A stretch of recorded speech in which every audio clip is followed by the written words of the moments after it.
የኢትዮጵያ ኦርቶዶክስ ተዋሕዶ ቤተክርስቲያን መንበረ ፓትርያርክ ጠቅላይ ቤተ ክህነት በሚከተለው መልኩ ፓስተር ነው እንዴት ትዝታው ሳሙኤል ፓስተር ሆኗል። ፓስተር ነው። ጉዳዩ የወንጀል ምርመራ ተደርጎ የምርመራ መዝገቡ መብቱን ለሚፈቅድለት የአቃቤ ሕግ ዘርፍ እንዲተላለፍ ስለመጠየቅ ይላል። በወንጀል ተጠርጣሪ ተከሳሽ አቶ ትዝታው ሳሙኤል ተጠርጣሪ ተከሳሹ ነዋሪነቱን በውጭ ሀገር በማድረግ ሃይማኖትን ከሃይማኖት ግጭት ለመፍጠር የኢትዮጵያ ኦርቶዶክስ ተዋሕዶ ቤተክርስቲያን እምነት ተከታዮችን በየደረጃቸው ያሉ አገልጋዮችን የቤተክርስቲያኒቱ የበላይ ውሳኔ ሰጪ አካል የሆነውን ቅዱስ ሲኖዶስና ሊቃነ ጳጳሳትን ለማዋረድ ለመስደብና የምዕመኑን ስሜት ለመንካት ብሎም በሀገሪቱ ውስጥ ሁከትና ብጥብጥ እንዲነሳሳ በማሰብ በተለያዩ የመረጃ መስጫ መንገዶችና ከ5000 በላይ በነገራችን ላይ አዲስ በወጣው ህግ ከ5000 በላይ ፎሎወር ኖሯችሁ በፌስቡክም በቲክቶክም በማንኛውም ፕላትፎርም በማንኛውም የሶሻል ሚዲያ ሄት ስፒች ስትናገሩ ከተገኛችሁ ትከሰሳላችሁ። ብዙዎቻችሁ ብሔሮቻችሁ ሲሰደቡ ማትከሱት ፈዛዛ ስለሆናችሁ አንድም፣ ሁለተኛ ለብሔራችሁ ግድ የሌላችሁ ስለሆናችሁ ነው። እኔ ጋር ስትመጡ ብቻ ነው ጎበዝ ብሔርተኛ መስላችሁ ጥረት የምታደርጉት እንጂ አንዳንዶች ቁጭ ብለው መሀል ከተማ ይሰድቧቸዋል። ገንዘብ አዋጣችሁ እንኳን አትከሱም። አስመሳይ ቶሎ ነገሩ እንደው መረጃ እንስጥ ብለን ነው እንጂ እኮ ለማንኛውም እናነባለን የክሱን ሂደት ተጠቀሙ። እንደዚህ አይነት ህጎች ካሉ ህጉ ይፈቅድላችኋል። ሃይማኖቶቻችሁን ህዝብን እንደ ህዝብ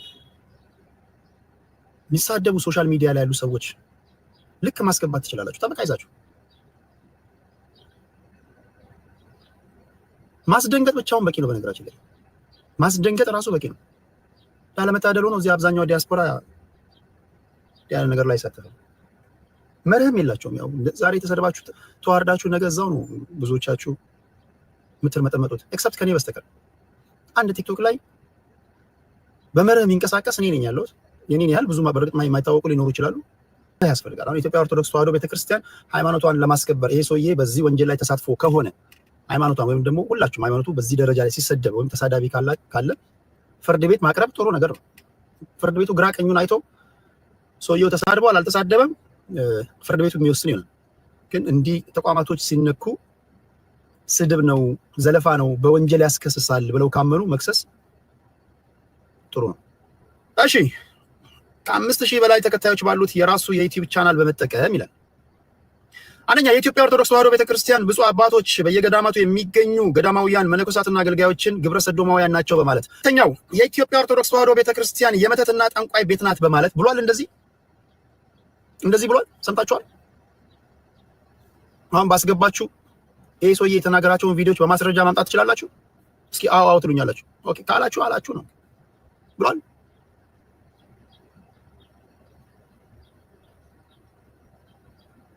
ኦኬ የመጀመሪያው የኢትዮጵያ ኦርቶዶክስ ተዋሕዶ ቤተክርስቲያን ብፁዕ አባቶች በየገዳማቱ የሚገኙ የገዳማውያን መነኮሳትና አገልጋዮችን ግብረ ሰዶማውያን ናቸው ብሏል። በየገዳማቱ የሚገኙ አባቶች ግብረ ሰዶማውያን ናቸው ብሏል። ቪዲዮ አላችሁ። የሱ ደጋፊዎችም አዎ ምትሉም ትመጣላችሁ። ሁለተኛ ያው የኢትዮጵያ ኦርቶዶክስ ተዋሕዶ ቤተክርስቲያን የመተትና ጠንቋይ ቤት ናት በማለት ይሄም ካለ ቪዲዮ ማዘጋጀት አለባችሁ። ሶስተኛ የኢትዮጵያ ኦርቶዶክስ ተዋሕዶ ቤተክርስቲያን የምትገለገልባቸውን ሃይማኖታዊ የጸሎት፣ የታሪክ፣ የገድላትና ድርሳናት መጽሐፍትን ድውያን መጽሐፍት ናቸው መጥፋት አለባቸው በማለት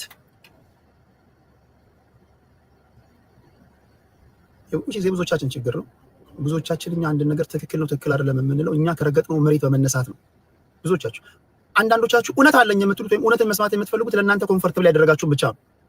አሁን እዚህ ጋር የሚገርም ትንታኔ በተነተን የሚቆረቁራቸው ሰዎች አሉ። የሚመቻቸው ሰዎች እንደ ቴዲ ያለ ስማርት የለም ይሉኛል። የሚቆረቁራቸው ሰዎች እንደ ቴዲ ያለ ዶማ የለም ይሉኛል። የኛ ሰው እንደዛ ነው። የሚመቸው ነው የሚሰማው። እነዚህ መጽሐፍቶች ለሚያነቧቸው ለሚከተሏቸው ሰዎች ቅዱስ ናቸው ብሎ ካሰቡ ቅዱስ ናቸው። ድዊ ናቸው ካልክ ግን እነዚህ የተቀበሉ ሰዎችን ሊያስኮርፍ ይችላል፣ ሊያስቆጣ ይችላል። እኔ አሁን የፍቅር ሲዝም እምነት ተከታይ ሆኜ መተዳደሪያ ደንባችንን ብታጥላላ መጽሐፋችን ላይ ብታላግጥ ቅንድብን ሰልበዋለሁ። ትቀልዳለህ እንዴ? ቁርአን ለአንተ ትክክል ነው፣ መጽሐፍ ቅዱስ ለአንተ ትክክል ነው ወይ? የዋቄፈና እምነት ተከታይ ሆኜ እኔ ማምንበትን ነገር ማጥላላት የለብህም። ለማጥላላት እንኳን ቢሆን በፍቅር ቢሆን ይመረጣል። በፍቅር ምክንያቱም እያንዳንዱ የሰው ልጅ ባህሪ በፍቅር ስታናገሩት ይለወጣል ይባላል። በጉልበት ከሆነ ፍቅር ሲዝም ራሱ አይመለስም። ፍቅር ሲዝም በቦክስ ስትመጣው እየበዛ ይሄዳል። የኛ ሰው እየበዛ ሄዶ እኮ በዚህ ምክንያት ነው። ፍቅር ሲዝም አሁን እስቲ አንዴ አዋሳ ላይ በቦክስ መቱት፣ ባህር ዳር ላይ በቦክስ መቱት፣ እያነሰ መጣ፣ እየበዛ መጣ። ዱላ መጥፎ ነው፣ ከወዛ ያገኛሉ። ስለዚህ ምንድነው የሚፈጠርባቸው መሰላችሁ? እውነተኛ ሰዎች ብንሆን እኮ ነው የመቱን ይላሉ። አይታ ይተጠቀሙበታል። ዱላውን እንደ መልካም አጋጣሚ ይጠቀማሉ አንዳንድ ሰዎች፣ ስማርት ሰዎች። ፍቅር ሲዝም አሁን እኔ እሱን ቦል ይሄ ሁሉ ዱላ የበዛብን አያችሁ፣ እውነተኛ ስለሆነ ነው ብለህ ትሰብካለህ። ኦኬ፣ የሆነው ነው። ማጥላላት ካለ እሱን በማስረጃ ትይዛላችሁ፣ በማስረጃ። አራተኛ የኢትዮጵያ ኦርቶዶክስ ተዋሕዶ ቤተክርስቲያን በቅድስና የምታከብራቸውንና የምትዘክራቸውን ቅዱሳን አባቶችና እናቶችን ጣዖታትና ጣዖት አምላኪ ብሎ በመሳደብ አላችሁ ማስረጃ? ማስረጃ አላችሁ? በቪዲዮ ማምጣት ትችላላችሁ?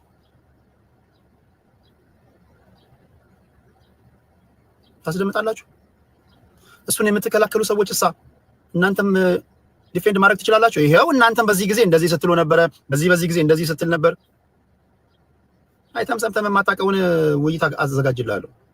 ትችላላችሁ። የእሱም ደጋፊዎች የከሳሽም ደጋፊዎች አላችሁ ማስረጃ ካለ አይ ዶንት ኬር ነው ካለ አለ ነው። ስራ የሚያወጣ ማስረጃ ነው።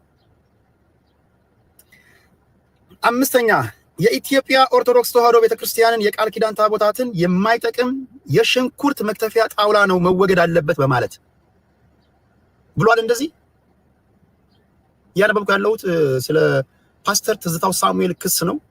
እንደምታውቁት ከብዙ ቆይታ በኋላ ወደ ኢትዮጵያ ተመልሷል። አሁን የኢትዮጵያ ኦርቶዶክስ ተዋሕዶ ቤተክርስቲያን በይፋ ክስ ከፍቶበታል። የክሱ ዝርዝር ይሄ ነው። ቴሌግራም ቴዲ ሐዋሳ የቴሌግራም ቻናል ላይ ፖስት አድርጌላችኋለሁ።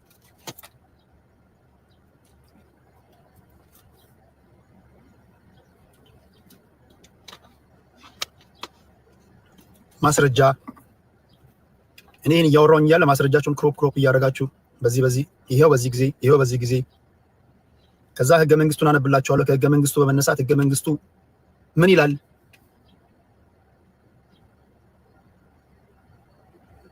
በባዶ እንትን እንዳትመጣ፣ በባዶ ዝም ብለህ አትላክ፣ በባዶ ለማለት ያለው። እሺ፣ ሌላው የኢትዮጵያ ኦርቶዶክስ ተዋሕዶ ቤተክርስቲያን ኦኬ። ሌላው ሰማዕቷ ቅድስት አርሴማን የምድራችን ማተም ስላለበት አይታይም ይህ ጽሑፍ።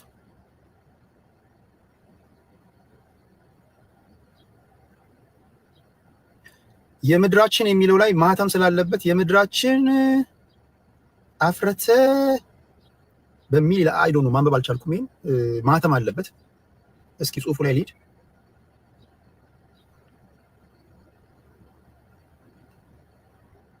ቅድስት አርሴማን ምንድን ነው ያለው?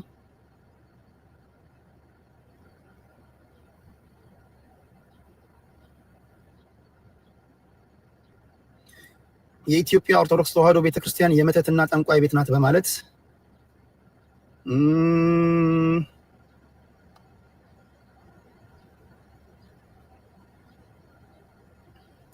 ኦኬ። ቅድስት አርሴማን ምን እንዳለ እዚህ ጋር ማተም ስላለ ሊታየኝ አልቻለም።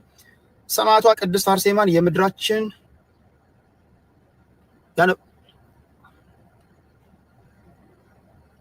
አንተን ማን ዳኛ አደረገ? አይ ቲንክ ሙያዬ መሰለኝ። እና የሚዲያ ሰው የንኩት ያንቺን ታራ የዙረ ታሪክ ላውራ ነው እንዴ? ያንቺን የባልሽን የሚስትሽን ወይም የሚስትህን ሽርሽር ላውራ መስሎ ነው? ይሄ ፐብሊክ ሪከርድ ላይ ያለ እኮ ነው። እባካችሁ አንዳንድ ከሁለተኛ ክፍል አቋርጦ ሰዎች አላስፈላጊ ኮሜንት ሲሰጡ የቴዲ ቤት ሰዎች መልሱላችሁ እንጂ አስረዱ እንጂ እናንተ። ፕሮሚናንት ሰው እኮ ነው፣ ታዋቂ ሰው ነው። ክስ ነው እያነበብን ያለ ነው። እሺ ለእንትኑ ነው እንዳትከፊ። ኦኬ ይሄ ነው። ሌላኛው በአጠቃላይ የኢትዮጵያ ኦርቶዶክስ ተዋሕዶ ቤተክርስቲያን መጽሐፍት ተሰብስበው መቃጠል አለባቸው። የመክተፊያ ታቦት መቃጠል ዲሞሊሽ መደረግ አለበት። እንጸየፈው የሚገባ እርኩሰት ነው በማለት ሃይማኖትን በማንቋሸሽ የወንጀል ህጉ አንቀጽ 816 782 482 ድንጋጌዎችን በመተላለፍ የሽብር አዋጅ ቁጥር 1176 ህዝባር 16 አንቀጽ 5 6 እና 8 ድንጋጌዎችን በመተላለፍና የጥላቻ ንግግርና ሐሰተኛ መረጃዎችን ለመከላከል የወጣውን አዋጅ ቁጥር 1185 አንቀጽ 4 እና 5 እንዲሁም የኮምፒውተር ወንጀሎችን ለመደንገግ የወጣውን አዋጅ 958 ህዝባር 2008 አንቀጽ 13 ህዝባር 3 እና 14 የህግ ድንጋጌዎችን በመተላለፍ በፈጸመው ክቡር የወንጀል ምርመራ ጠቅላይ መምሪያው በግለሰቡ ላይ ተገቢውን የወንጀል ምርመራ በማጣራት የምርመራ መዝገቡን ስልጣን ላለው የአቃቤ ህግ ዘርፍ እንዲያስተላልፍና በቅድስት ቤተክርስቲያናችን ስም እንጠይቃለን ይላል። ማስረጃ ዝርዝር መግለጫ የሰው ምስክር አንደኛ መጋቢ ብሉይ እዝራ ለገሰ፣ ሁለተኛ መምህር አባ ገብረስላሴ ጌትነት፣ አቶ ነብዩ ምክሩ። የድምጽና ቪዲዮ ማስረጃዎች ተጠርጣሪ ተከሳሹ በተለያየ ጊዜ በራሱ የዩቲዩብ ገጽ ያስተላለፋቸውን የጥላቻ ንግግሮች የያዘ የድምጽና የምስል ቪዲዮ ማስረጃ የያዘ ሲዲ ገብቷል። ግልባጭ ለኢፌድሪ ፍትህ ሚኒስቴር የተደራጁና ድንበር ተሻጋሪ ወንጀሎች ዳይሬክቶሬት አዲስ አበባ። እዚህ ሶሻል ሚዲያ ላይ ሃይማኖት ወንጌል እንዴት መስበክ እንዳለባችሁ መጀመሪያ መማር ያለባችሁ ሰዎች ብዙ አላችሁ። ማንንም ልትሆን ትችላለህ። በነገራችን ላይ አብዛኛው ሰው የኛ ህዝብ አንዳንድ ጊዜ የረሳህ ሊመስል ይችላል። በአካል ሲያገኘህ መጥፎ ነው። በተለይ ሃይማኖቶችን ይሄ በመፍራትና በመንቀጥቀጥ የሚጠብቃቸውን ነገሮች አትዳፈሩ። እኔ ልንገራችሁ፣ በተለይ ዲያስፖራ ነን፣ እኔ ያደግኩት እንትን ነው ምናምን ዶንት ኬር ለምን እንኳን አይደለም አንተ ተሰደህ ሄደህ ቀርቶ ነጩ እኮ ስነ ስርዓት አለው። ነጩ ስነ ስርዓት ያለበት ሀገር ላይ የኖሩት አንተ ማን አባ ሆነህ ነው ጋጥ ወጥ የምትሆነው? አብዛኞቻችሁ ሃይማኖት ትሳደባላችሁ። አብዛኞቻችሁ በእርግጥ እናንተም እነዚህ ተሳዳቢዎችን ጠዋት ይሳደባሉ፣ ከሰዓት ከነሱ ጋር ትቀመጣላችሁ። እነሱ ብቻ ሳይሆኑ አብዛኞቻችሁም እዚህም ያላችሁት ባለጌዎች ናችሁ። ኦርቶዶክስ ስትሰደብ ታፕታፕ ታደርጋለህ፣ ፕሮቴስታንት ሲሰደብ ታፕታፕ ታደርጋለህ፣ እስልምና ሲሰደብ ታፕታፕ ታደርጋለህ። ተባባሪው አንተ ነህ። መርህ የሚባል የለህም። በእርግጥ እናትም ተሰድባ ተዋርዳ ጠዋት ተዋርደህ ከሰዓት እዛ ነህ። ጠዋት እዛ ነህ የሆነው ነው።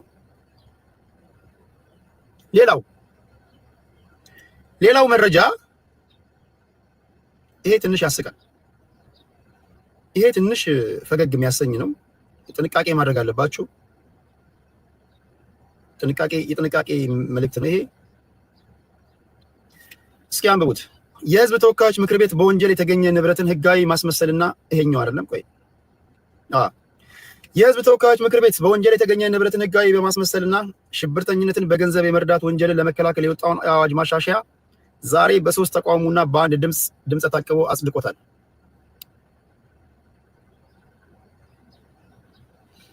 አዋጁ በዚህ አዋጅ መሰረት በወንጀል ላይ ሲሳተፍ የተገኘውን ሰው የሚመረምር አካል፣ ለምሳሌ እናንተ በዚህ ተጠርጥራችሁ አንድ መርማሪ ቤታችሁ ቢመጣ ማለት ነው፣ በምርመራ ወቅት ከግድያ ውጪ ከአቅሙ በላይ በሆነ ምክንያት ለሚፈጽማቸው ወንጀሎች ተጠያቂ እንደማይሆን ደንግጓል። ጂሰስ ክራይስት። አንዳንድ የምክር ቤት አባላት አዋጁ ጋዜጠኞችን፣ ተቃዋሚ ፓርቲዎችንና የሰብአዊ መብት ተሟጋቾችን መብት የሚገድብ ነው በማለት ተቃውሟል። ምን ማለት ነው? ለምሳሌ እናንተ በገንዘባችሁ ሽብርተኛ ናቸው የተባሉ የሽብር ቡድኖችን ተደግፋላችሁ ተብላችሁ ብትጠረጠሩና ፈታሽ አካል ቤታችሁ ቢመጣ የሚፈትሻችሁ ሰዎች ፖሊስ ሊሆኑ ይችላሉ። ፍርድ ቤት መጥሪያ ሰጥቷቸው ይዟቸው የሚመጡ ይዘው የሚመጡ ሰዎች ሊሆኑ ይችላሉ። ከናንተ ታቅም በላይ የሆነ ነገር ገጥሞናል ብለው ካሰቡ ከግድያ ውጪ እናንተ ላይ ምንም ማድረግ ይችላሉ። ሰምታችኋል? ይሄን ዛሬ የጸደቀውን ብዙዎቻችሁ አልሰማችሁም። ቢኮዝ ብዙዎቻችሁን አይቻችኋለሁ። ስለ ዳሌ በሚወራበት ቤት አይቻችኋለሁ። ስትርመሰመሱ ከበደ አይቻለሁ። ከበደ አይቻለሁ። ቀኑን ሙሉ ስለ ዳሌ የሚወራበት ቤት ነው ያለው። አሁን እንደዚህ አይነት ወሬ እንደዚህ አይነት ህግ ሲጸድቅ አልሰማህም። አምልጠዋል። አንዳንዱ ቁም ነገር አንዳንዱ ስለ ዳሌ ነው ሳይወራ ያለው። እንደዚህ አይነት ህግ ወጥቶብሃል። ቁም ነገር ግን በነገራችን ላይ እንደዚህ አይነት ህጎች ሲወጡ ኦኬ ከግድያ ውጪ እኔ ላይ ማንኛውም ነገር ከአቅማችን በላይ የሆነ ነገር ቴዲ ሊያደርግ ሲሞክር ብለው ለምሳሌ ነው የምላችሁ በህጉ መሰረት እነዚህ የህግ ሰዎች ሴት ናቸው እንበል። 4 ሴቶች መጥተው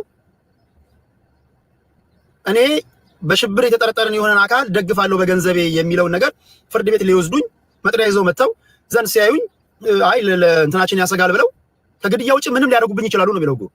ኦኬ ከግድያ ውጪ ሲባል ለምሳሌ እንደው ይድረስብኝና ቢደፍሩኝስ? መድፈር ይችላሉ እኮ ማለት ነው።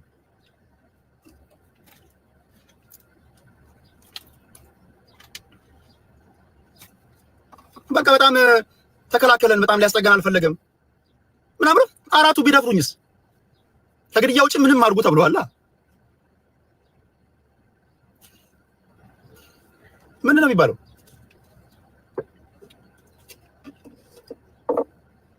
ጨዋ ሰዎች ያርግልህ ይሉኛል። የኔን ጥሩ ነገር የሚወዱ ሰዎች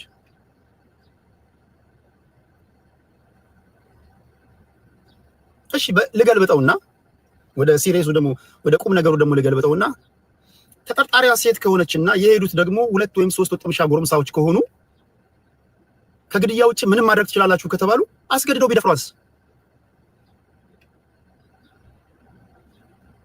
ከግድያ ውጭ ምንም አድርጎ ከተባሉ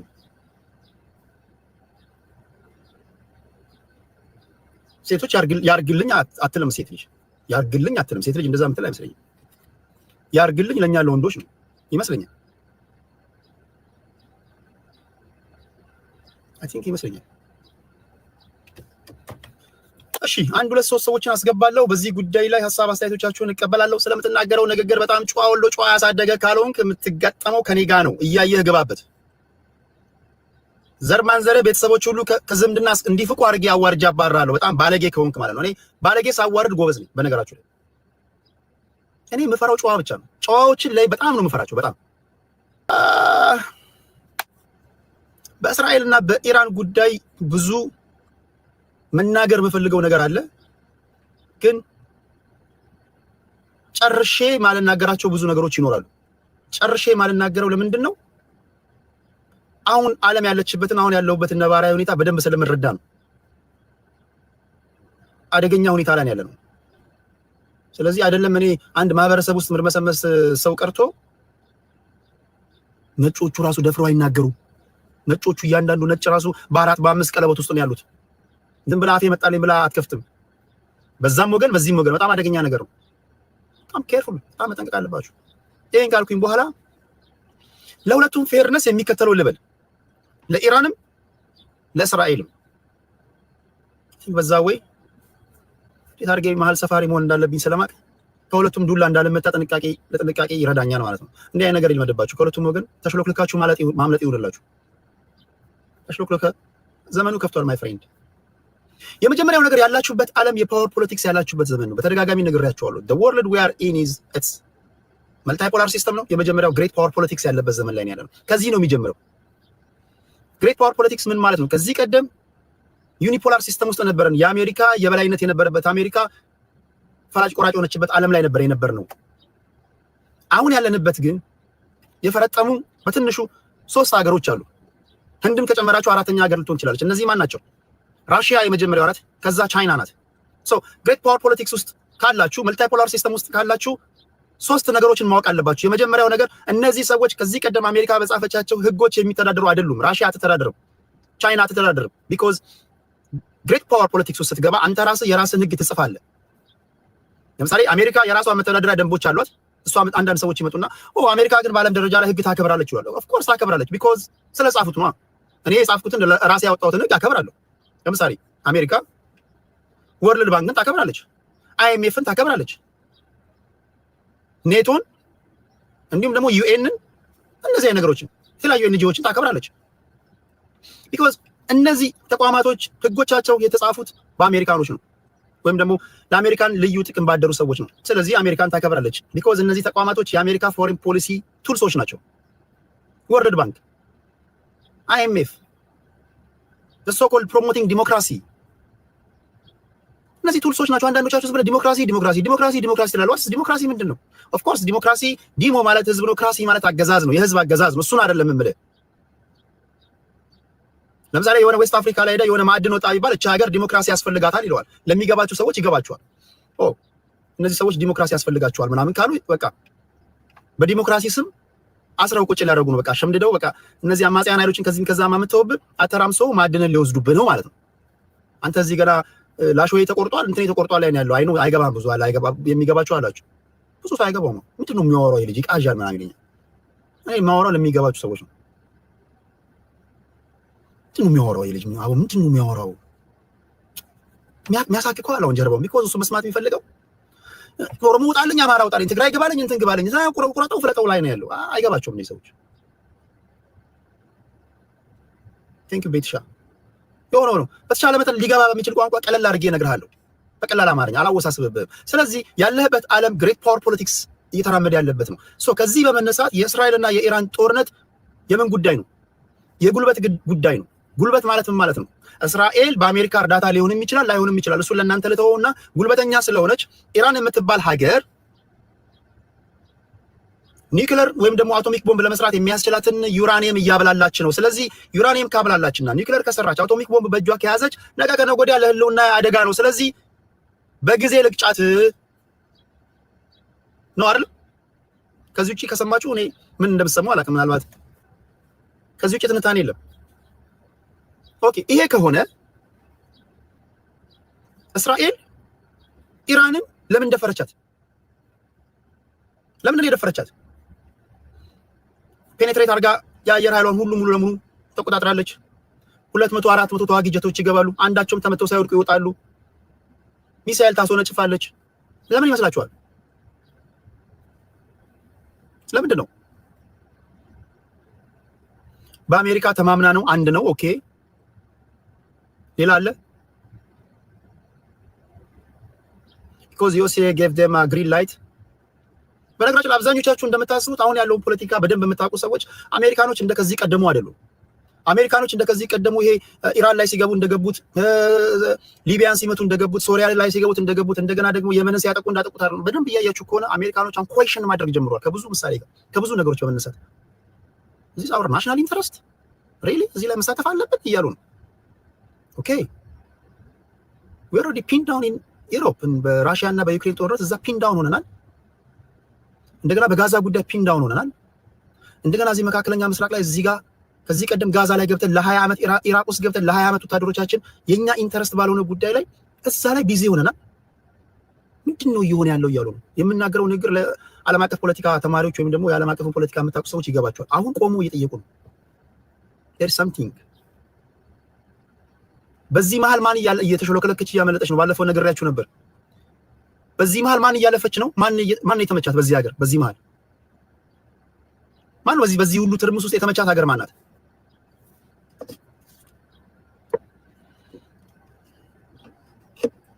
ቻይና፣ በዋነኛነት ቻይና። because ራሽያ የአሜሪካ ዳይሬክት ትሬት አይደለችም። ራይት ናው የአሜሪካ ዳይሬክት ትሬት የሆነችው ቻይና ናት። የቻይናን ግስጋሴ ለማስቆም አሜሪካ አይኗን ከዩሮፕ ላይ መንቀል አለባት። አሜሪካ አይኗን ከራሽያ ላይ መንቀል አለባት። አሜሪካ አይኖቿን ቻይና ላይ መትከል አለባት። ቻይና ደግሞ ብልጥ ናት። አሜሪካኖች ቢዚ የሚሆኑበትን ነገር ነው እያደረገች ያለችው። አሜሪካኖች ዩክሬን እና ራሽያ ላይ ቢዚ ሆኗል። አሜሪካኖች በጋዛ ጉዳይ ቢዚ ሆኗል። አሁን ደግሞ አሜሪካኖች በዚህ በኢራንና በእስራኤል ጦርነት ቢዚ ይሆናሉ። ቻይና ታይዋን አለች፣ ታይዋን ትወስዳለች። ይሄ ቢአርአይ የሚባለው ነገር ኢኒሺዬቲቭን $3 ትሪሊየን ፕሮጀክት ትሰራለች። ጉልበቷ ይፈረጥማል። you have to contain China።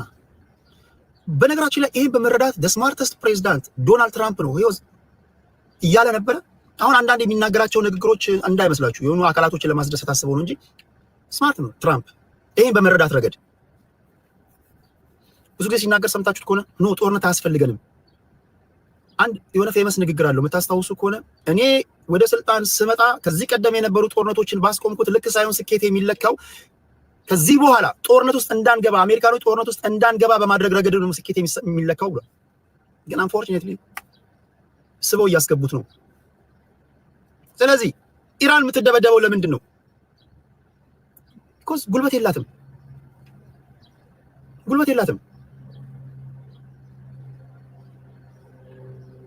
እኔ አንድ ማህበረሰብ ውስጥ ብመሰመስ if I were like the national security advisor of ኢራን ያኔ ድሮ ነበረ ኒውክሌር መሳሪያ እንዲኖራት ማድረገው።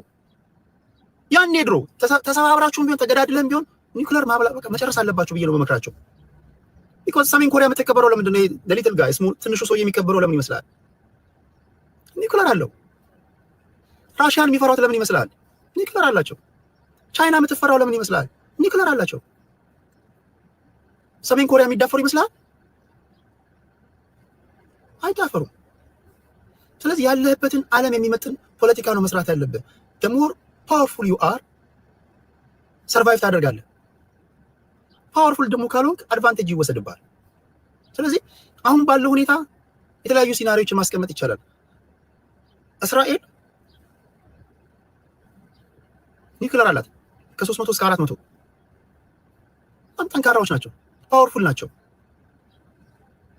ስለዚህ የነሱን ለዓለም አቀፉ ማህበረሰብ ለምርመራም ለምናምንም ተጋላጭ እሺ አይሉልም፣ ሳይንም አያደርጉም። ኢራኖች ግን ማሳየት አለባቸው፣ ማውደም አለባቸው ይለዋል። ቢኮዝ ጉልበት ስላላቸው ማለት ነው። ስለዚህ በፖለቲካ ዓለም ውስጥ ጉልበት ይኖራል። ሁለተኛው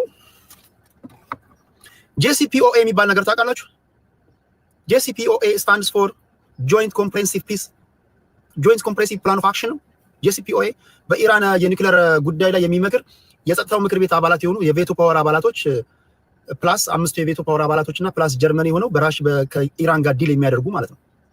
ኢራን was ready ሳይን ለማድረግ ኦኬ እኔ ሬዲ ነን ለመፈረም ቀጠሮ ነበራቸው ከአሜሪካ ጋር ማለት ነው፣ ሰላም ለማውረድ እና ለማስፈተሽ አስፈላጊ ከሆነ ሳንክሽኑ ከተነሳላቸው ኦኬ ሬዲ ነበሩ። ከአሜሪካ ጋር ለመነጋገር ከነዚህ ቀደም ሲል ከጠቀስኳቸው ሀገራት ጋር ለመነጋገር ይሄ በባራክ ሁሴን ኦባማ ጊዜ የተፈረመ ነው። ይሄ JCPOA ማለት የኢራንን ኒውክሌር ማብለያ በቅርበት የሚከታተል ኤግዛማይን የሚያደርግ ነው። በዚህ መሀል ነው የተመቱት። ለእስራኤላውያን ፌርነስ እኔ አንድ የእስራኤል ዜጋ ተወላጅ ብሆን ኦፍኮርስ አንዳንድ ዘመዶች አሉኝ፣ ኢራን ኒውክሌር እያብላላች ቢሆን እና ኢራኖች አይ እኛ ኒውክሌር የምናብላላው ለሰላማዊ ጥቅም ነው ቢሉኝ ታምናላችሁ? ታምናላችሁ? አይ እኛ አቶሚክ ቦምብ ለመስራት አይደለም። ቢኮዝ መጀመሪያ ዩራኒየም ያብላላሉ፣ ከዩራኒየሙ በኋላ ወደ ኒውክሌር ይቀየራል። ከዛ ታምናላችሁ? አረኛ ለሰላማዊ እንትን ነው ቢሉ ቢኮዝ ኢትስ ቬሪ ዲፊካልት። በተለይ አሁን ባለንበት ዓለም የሀገራትን ኢንቴንት ማወቅ ከባድ ነው። አታውቁም፣ ኒውክሌር ለምን እንደሚያብላሉ አታውቁም። አሁን ያው ጉልበት ቢኖረን ለምሳሌ ኬንያ ኒውክሌር ስታብላላ ብናይ ጠንካራ ሀገር ብንሆን እንዴ የድሮ አባቶቻችን ቢሆን አፈር ከድሜ ያብለዋል አይደለም። ኒውክሌር ስታብላላ ይቅርና እኛን በሚያዋስነን ድንበር ላይ ራሱ ችግኝ ከተከልክ የሰውዬ ምንድነው ችግኝ እየተከሉ ነው እነዚህ ሀገራቶች። ምንድነው ችግኙ ስሩ እየበዛ ሄዳል፣ ለመውረስ ነው ምን አስበው ነው ምናምን ብለው ችግኝ እንኳን ከተከልክ እኮ በአይነ ቁራኛ ያየዋል አይደለም ዩራኒየም ማለት ነው። ፍሮም እስራኤል ፐርስፔክቲቭ ትክክል ናቸው የሚያደርጉት ነገር፣ ምክንያቱም የኢራናውያንን ኢንቴንት አያውቁም። ዋት ኢፍ በኦቨርናይት ዩራኒየም አብላልተው ጨርሰው ከዛ ኒውክሌር ይዘው አቶሚክ ቦምብ ሰርተው ቁጭ ቢሉ ከዛ በኋላ እስራኤል እንደፈለገች መሆን ትችላለች እዛ አካባቢ? ይጥቅ ይመስላችኋል? ሁለተኛ ደግሞ ኢራናዊ ደግሞ ቢሆን ኦፍ ኮርስ ሀገሬ ኒውክሌር በዚህም በዛም ብላ እንድታብላላና ቶሎ ብላ ወደ እንትን ገብታ አቶሚክ ቦምብ እንዲኖራት ልክ እንደ ሰሜን ኮሪያ፣ እንደ ራሽያ፣ እንደ እስራኤል፣ እንደ አሜሪካ እንዲኖራት ፈልጋለሁ። ሰው ዛት ትከበራለህ። ስለዚህ ግሬት ፓወር ፖለቲክስ ውስጥ ስትገባ ይሄ ነው ያለው ነገር። ስለዚህ ዓለም አቀፍ ማህበረሰብ አይዳኝም፣ ህግ አይዳኝም፣ እንትን የለም፣ ጉልበትህ ብቻ ነው የሚያድንህ። ስለዚህ ከዚህ በመነሳት አሁን ቲንክ አሜሪካኖች በዚህ ጦርነት ተስበው የሚገቡ አይመስለኝም። ነገር ግን ሞሳድ የሰራው በጣም እጅግ አስደናቂ ኦፕሬሽን፣ እጅግ ለማመን የሚከብድ ቤንጃሚን ኔታንያሁ ምን እንዳለ ታውቃላችሁ? የሰራንባቸውን ምን እንደፈጸመን አያውቁም፣ ወደፊት ምን እንደምናደርግባቸው አያውቁም። እግዚአብሔር ይጠብቃቸው። እግዚኦ እንዴት ያለ ትብታቡት እንደተበተቧቸው። ይሄ ሞሳድ የሚባለው የስለላ ድርጅት ቤታቸው ገብቶ የሴኩሪቲ አፓራተሱን ብጥስጥሱን ሲያወጣ ምንም አያውቁም። this is what you call it amazing። በቃ ኢንተለጀንሳቸው በጣም የሚገርም ነው። መጨረሻ ስራውን ሰርቶ ካጠናቀቁ በኋላ ነው እንጂ ዝም ብለው ዘቡ ብለው አይደለም የሚተኩሱልህ። መጀመሪያ 8 ወር 9 ወር የፈጀ ፕሮጀክት ነው ይሄ። ሰርተው ምን ብለው አይተው ግራ ቀኙን አይተው እንዴት ነው የምናደርገው፣ እንዴት ነው የምናጠቃው። ታስፋ እሱን ስንናገር የነበረው ማለት ከዚህ ቀደም ዝም ብለህ ጦርነት ውስጥ አትገባም።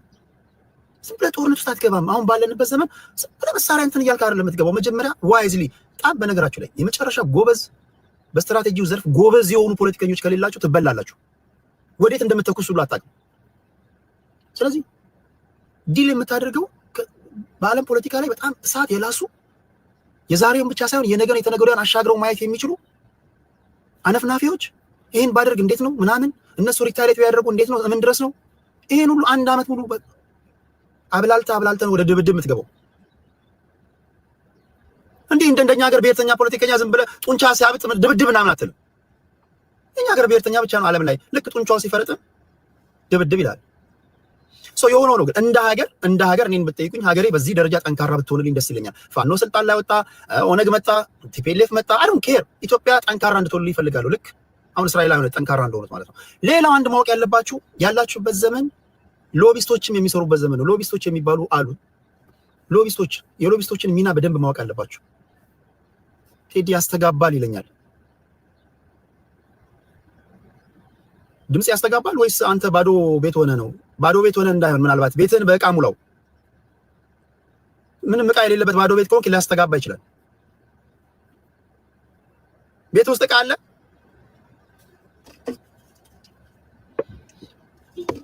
እንጂ ለአንተ ብቻ ተለይቶ እንዴት ሊያስተጋባ ይችላል? እሺ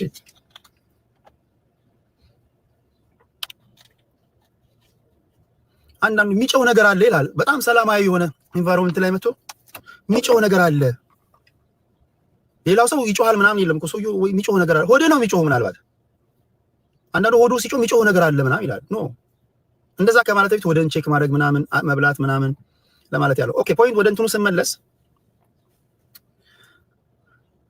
ለኢራንም ፌርነስ ለእስራኤልም ፌርነስ ያስፈልጋል። በዚህ መሃል ግን የእስራኤሎችን ልዕልና አለማድነቅ ንፉግነት ነው። አለማድነቅ ንፉግነት ነው። ከዛ በኋላ ኦኬ ፓወር ባላንሱ እንዴት ነው ምናምን ብለህ ተነተናል። ኮዝ እነዚህ 10 ሚሊዮንም አይሆኑም እስራኤላውያን በነገር ላይ በቁጥር 9.5 ምናምን ሚሊዮን ናቸው። ኢራን 95 ሚሊዮን ናቸው። 100 ሚሊዮን ክሎስ 100 ሚሊዮን ናቸው። 100 ሚሊዮን ህዝብ ይዘ 10 ሚሊዮን አይሆኑም እኚህ ሰዎች። they're smart like very smart።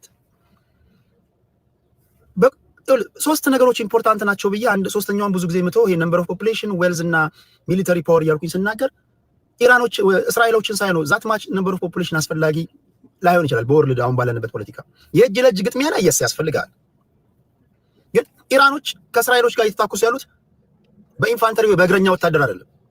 ምክንያቱም ከኢራን ተነስተ እስራኤል እስክትሄድ ድረስ ቢያንስ 2 ሀገሮችን መሻገር አለበት። የመጀመሪያ ኢራቅ ናት። ከዛ በኋላ ደግሞ ጆርዳን የምትባላለች። ስለዚህ ያቁታል እስራኤላውያን ምንድን ያደረጉት ፔኔትሬት አድርገው ገብተው ሴኩሪቲ አፓራቱስን ከበጠሱ በኋላ አየር ክልሉን የተቆጣጠሩት። ከአንተ ጋር ማን እጅ ለእጅ ይላፋል? እጅ ለእጅ ቢላፉማ ሆ ብለህ ህዝቡን ትለቃለህ። ዘንድ በህዝብ ማዕበል ልጨርሳቸው ትችላለህ። እንደዛ አይደለም ያደረጉት። ጆርዳን፣ ኢራቅ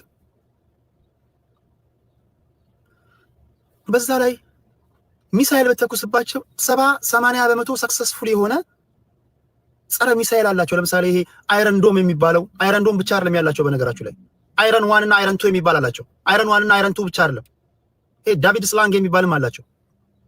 which is በጣም ህዝብ ያለበት አካባቢ ጋር በታምር ሚሳኤል ስተኩስ ትውላለህ እንጂ አከሽፍላል አየር ላይ ከስንት አንድ ፔኔትሬት እያደረገ ቢልዲንግ ምናምን ሊመታ ይችላል።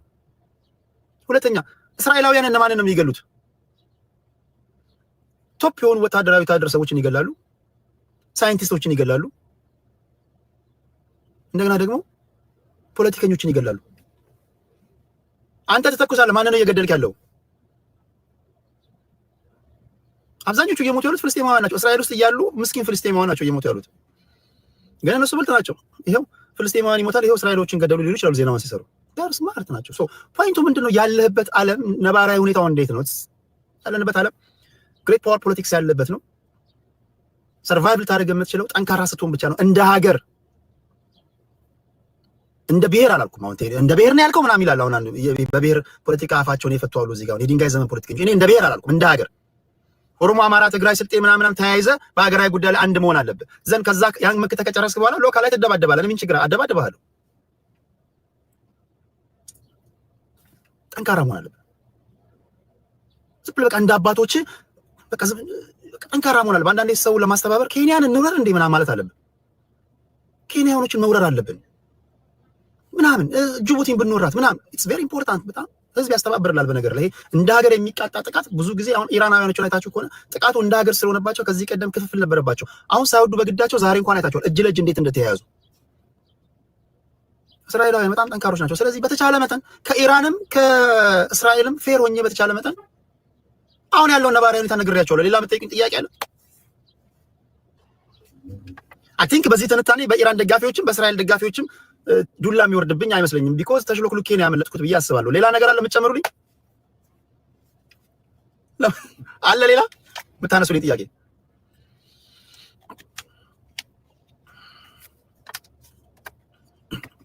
አሜሪካ የምትሳተፍ አይመስለኝም። አይ ዶንት ቲንክ ሶ። አይ ዶንት ቲንክ አሜሪካ ዚስ ታይም የምትሳተፍ አይመስለኝም።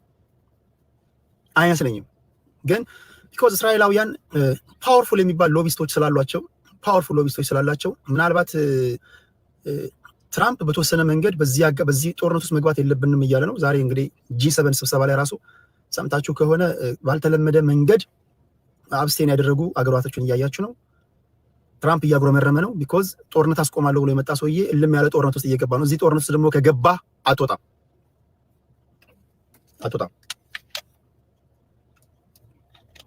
20 ዓመት 30 ዓመት እዛው ልትከርም ትችላለህ። ሳዳም ሁሴንን አባረህ እንኳን 20 ዓመት ነው እዛው የኢራቅ ወታደር ኢራቅ ውስጥ የቆየው 20 ዓመት ነው። በዚህ መሃል ቻይና ከሰማይ የወረደ መና ነው የሚሆንላት ማይ ፍሬንድ። ስለዚህ የኛ አሁን አሜሪካኖች ሲናገሩ የምሰማቸው ቢኮዝ ኢራን ለኛ ዳይሬክት ትሬት አይደለችም። ቢኮዝ እስራኤላውያን እንደነገርኩ በጣም ስማርቶች ስለሆኑ የኢራን ጉዳይ ለአሜሪካ ዳይሬክት ትሬት እንደሆነ እየነገሯቸው ነው። ታስታውሳላችሁ የፌዴራል መንግስቱ ከኦነግና ከፋኖ ጋር የሚያደርገው ድብድብ ጉልበት አንሶት ነው መሰለኝ። ኦነጎችን ከፋኖ ጋር ማደባደብ ፈልገው አንዴ ነግሬያችሁ ነበር እና እነ ሽመልስ አብዲሳ ለኦነግ አመራሮች ሄዶ የተናገሩትን ሰምታችኋል። ፋኖዎች እየሰደቧችሁ ነው እኮ ፈርታችኋል፣ እናንተ ፋኖዎችን ትፈራላችሁ ብሎ ሲናገሩ ሰምታችኋል። እንደሰደቡን እንደ ምናምን ብለው ከፋኖ ጋር እንዲታኮሱ ማለት ነው። ግን እነዛም ትንሽ ስማርት ናቸው። ይስደቡን አሉ ይስደቡን እና አሁን እስራኤላውያን 2 ጊዜ የግድያ ሙከራ አድርገውባቸዋል ኢራናውያን። በዛ ላይ ኒውክሌር እያብላሉ ነው። ይሄ ኒውክሌር ማብለያው ደግሞ ከተሰራ ለእናንተ ዳይሬክት ትሬት ነው። አሜሪካ ትውደም እያሉ እየጨሁ ነው። ዛሬ ምን ትጠብቃላችሁ ምናምን ሲሉ አሜሪካኖች አይ ቲንክ ይስደቡን እያሉ ይመስለኛል።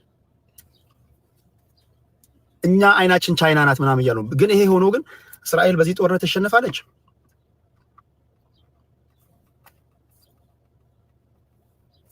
አይመስለኝም። አሜሪካ ትገባለች? አይመስለኝም። አሜሪካ ምትገባ አይመስለኝም። አሜሪካ ትገባ። ትራምፕ ግን በተለያዩ ምክንያቶች ጫናዎች ስል ይገባቸዋል። በተለያዩ ጫናዎች ውስጥ ሆኖ 11ኛው ሰዓት ላይ ሀሳቡን ለውጦ ከገባ አል ቢ ሰርፕራይዝድ። በጣም ሰርፕራይዝ ነው። በጣም ሰርፕራይዝ ሆናል ከገቡ ማለት ዘን ቻይኖቹ ይታየኛል። ኦራ የቁልቢው ገብርኤል አየን ምናምን ሲሉ ይታየኛል። ቻይኖቹ አየን፣ አሜሪካ ገባች አየን። በእንግዲህ 20 ዓመት 30 ዓመት ከዛው ክረሚ ብለው እነሱ ቤልት ኤንድ ሮድ ኢኒሺዬቲቭን ሲያሳልጡት ይታየኛል። ዘን ቻይና ቢኬምስ የመጨረሻ የዓለማችን ፓወርፉል ሀገር ሆና ትወጣለች ማለት ነው። ስለዚህ ታይዋንን ትወስዳለች። ይሄ ዊዝን 3 or 4 በ3 በ4 ዓመት ውስጥ ቤልት ኤንድ ሮድ ኢኒሺዬቲቭ ይሰራል። ከቻይና ምስራቅ አውሮፓ፣ አፍሪካ፣ ኤዥያ በየብስ ትራንስፖርት ከዚህ ቀደም በውሃ ምናምን ነበር ሸቀጧ የምታስተላልፈው። ይሄ የ3 ትሪሊዮን ዶላር ፕሮጀክትን በአንድ ጊዜ ሰርታ ታጠናቃለች። ቡም ያባ ግርሻ ልጅ ቴንክ ዩ አይመስላችሁ? እንግዲህ ይሄን ሪከርድ አድርጉና ነገ ከነገ ወዲያ ከተናገርኩት ጋር የተለየ ነገር ካላችሁ ከሰማችሁ ትታዘቡኛላችሁ። እኔ ከነገራችሁ ይሄ ነው ያለኝ ነገር። ሌላው እንግዲህ የዴቨሎፒንግ ስቶሪ ስለሆነ ከነገ ወዲያ የሚሆነውን ነገር እያየን እንትን እንላለን። ባይሆን ዛሬ እቺ 3 እና እቺ 2 ቀን በጣም ኢምፖርታንት ናት ለዓለም ማለት ነው። ቢኮዝ ኢራናውያን ዱላው ሲበረታባቸው ምናልባት ሚሳኤሎቻቸውን ወደ ሳውዲ አረቢያ እና ወደ ዩኤኢ ሊያስወነጭፉ ይችላሉ። ቅርብ ናቸው። እዛ የነዳጅ መተላለፊያ ዴፖ አለ። የዓለማችን 30-40 በመቶ የሚተላለፈው በዚያ ነው። የአባ ግርሻ ልጅ ደበቀኝ። እግዚአብሔር ከጠላቶች እንዲህ ይደብቅ። ብዙ ጊዜ አይታችሁ ከሆነ እዚህ ቲክቶክ ላይ ያሉ ሰዎች ጊፍት ሲሰጣቸው አይመርቁም። እኔን ግን ለየት የሚያደርገኝ መርቃለሁ። የኔ ምርቃት ደግሞ ይደርሳል። እሺ ሌላ ጥያቄ አለ? ሌላ ጥያቄ? ዘረኛ ነህ? ዘረኛ አይደለሁም። ምን ቤተሰብ አለኝ ምናምን እስራኤል ወይ ዘመዶች አሉኝ ስላልኩኝ ነው። ፌሮኝ እኮ ነው የተነተንኩት አይደል? ሳይድ ይዣለሁ፣ ለእስራኤል ይዣለሁ ወይ ለኢራን ይዣለሁ። ኢራን ፌርነስ አልተነተንኩም፣ ለእስራኤል ፌርነስ አልተናገርኩም። ባይሆን አንዳንዶቹ ይመጡና ግራ ቀኙን ዓለም ያለበትን ነባራዊ ሁኔታ ከግምት ሳያስገቡ እንዲሁ እንደወረደ እንትን የሚሉ አሉና እንደዛ ነው ብዬ አላስብም። በተቻለ መጠን የሚዲያ ነገር ይሄ እንትን ሳይሆን ነባራዊ ሁኔታውን ከግራም ከቀኝም ያለውን ነገር መናገር ያስፈልጋል የሚል እምነት አለኝ። እሺ ሌላ ጥያቄ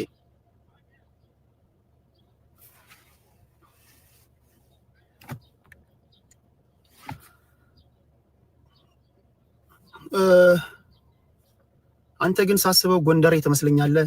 አይ ዶንት ኖ ልሆን እችላለሁ፣ አይታወቅም አይ ዶንት ኖ ልሆን ማለት እንጃ። ኦኬ ባይሆን ከዚህ ጋር እኔ ልመክራችሁ ወይም ደግሞ እንደ አንድ ማህበረሰብ ውስጥ እንዳለ ትንሽ ሰው ሳነብ ወይም ደግሞ ከሚመስለኝ ነገር ለመናገር የምፈልገው በዛ አካባቢ ላይ እስራኤልም ያላችሁ ቴህራን አካባቢ ያላችሁ ምንም አይነት የአየር በረራ እንዳታደርጉ፣ ምንም አይነት የአየር በረራ እንዳታደርጉ። እዚህ ቲክቶክ ላይ ያላችሁ መቼስ ይሄን ከሰማችሁ በኋላ ቴህራን አካባቢ ያላችሁ ሰዎች ይሄን ታደርጋላችሁ ብዬ አላስብም። እሺ ይሄ ነው ሶስቱ መረጃዎች እነዚህ ናቸው። ከዚህ ማን ነው በጣም የተጎዳው? ምንም ጥያቄ የለውም። በእስራኤል በኩል ጋዜጠኞችና እዛው አገር ላይ ያሉ ሰዎች ሶሻል ሚዲያ ላይ የተፈጠረውን ነገር እንዳይዘግቡና ፖስት እንዳያደርጉ ተከልክለዋል። ሲዘግብ የተገኘ ጋዜጠኛ ይታሰራል። እዛ ያለው ነገር ምን ያህል ዳሜጅ እንደደረሰ ማወቅ አይቻልም። ኢራን ያስወነጨፈቻቸውን መሳሪያዎች አይረንዶም አልፎ ምን ያህል ጉዳት እንዳደረሰባቸው ቢኮዝ የሀገሪቱ መንግስት በተለያዩ ምክንያቶች እንዳይዘገቡ እንዳይነገሩ ከልክሏል። እስካሁን የምናውቀው በኢራን በኩል ነው። በኢራን በኩል ደግሞ ከሆነ መቋቋም የሚችሉ አይመስለኝም። ኦልሬዲ ትልቁን ፕሮጀክት ስለሰሩባቸው ሜቢ ምናልባት ሌሎች አጋር አገሮች ተባብረው ድጋሚ ካገዟቸው ያ ደግሞ ወደ ሶስተኛው የዓለም ጦርነት ነው የሚወስደን። አሁን ያለነው ሶስተኛው የዓለም ጦርነት ማለት ይቻላል። በተረፈ ግን ጉዳቱ እኔን ከጠየቀኝ ኢራን ላይ የደረሰው ጉዳት ይበልጣል።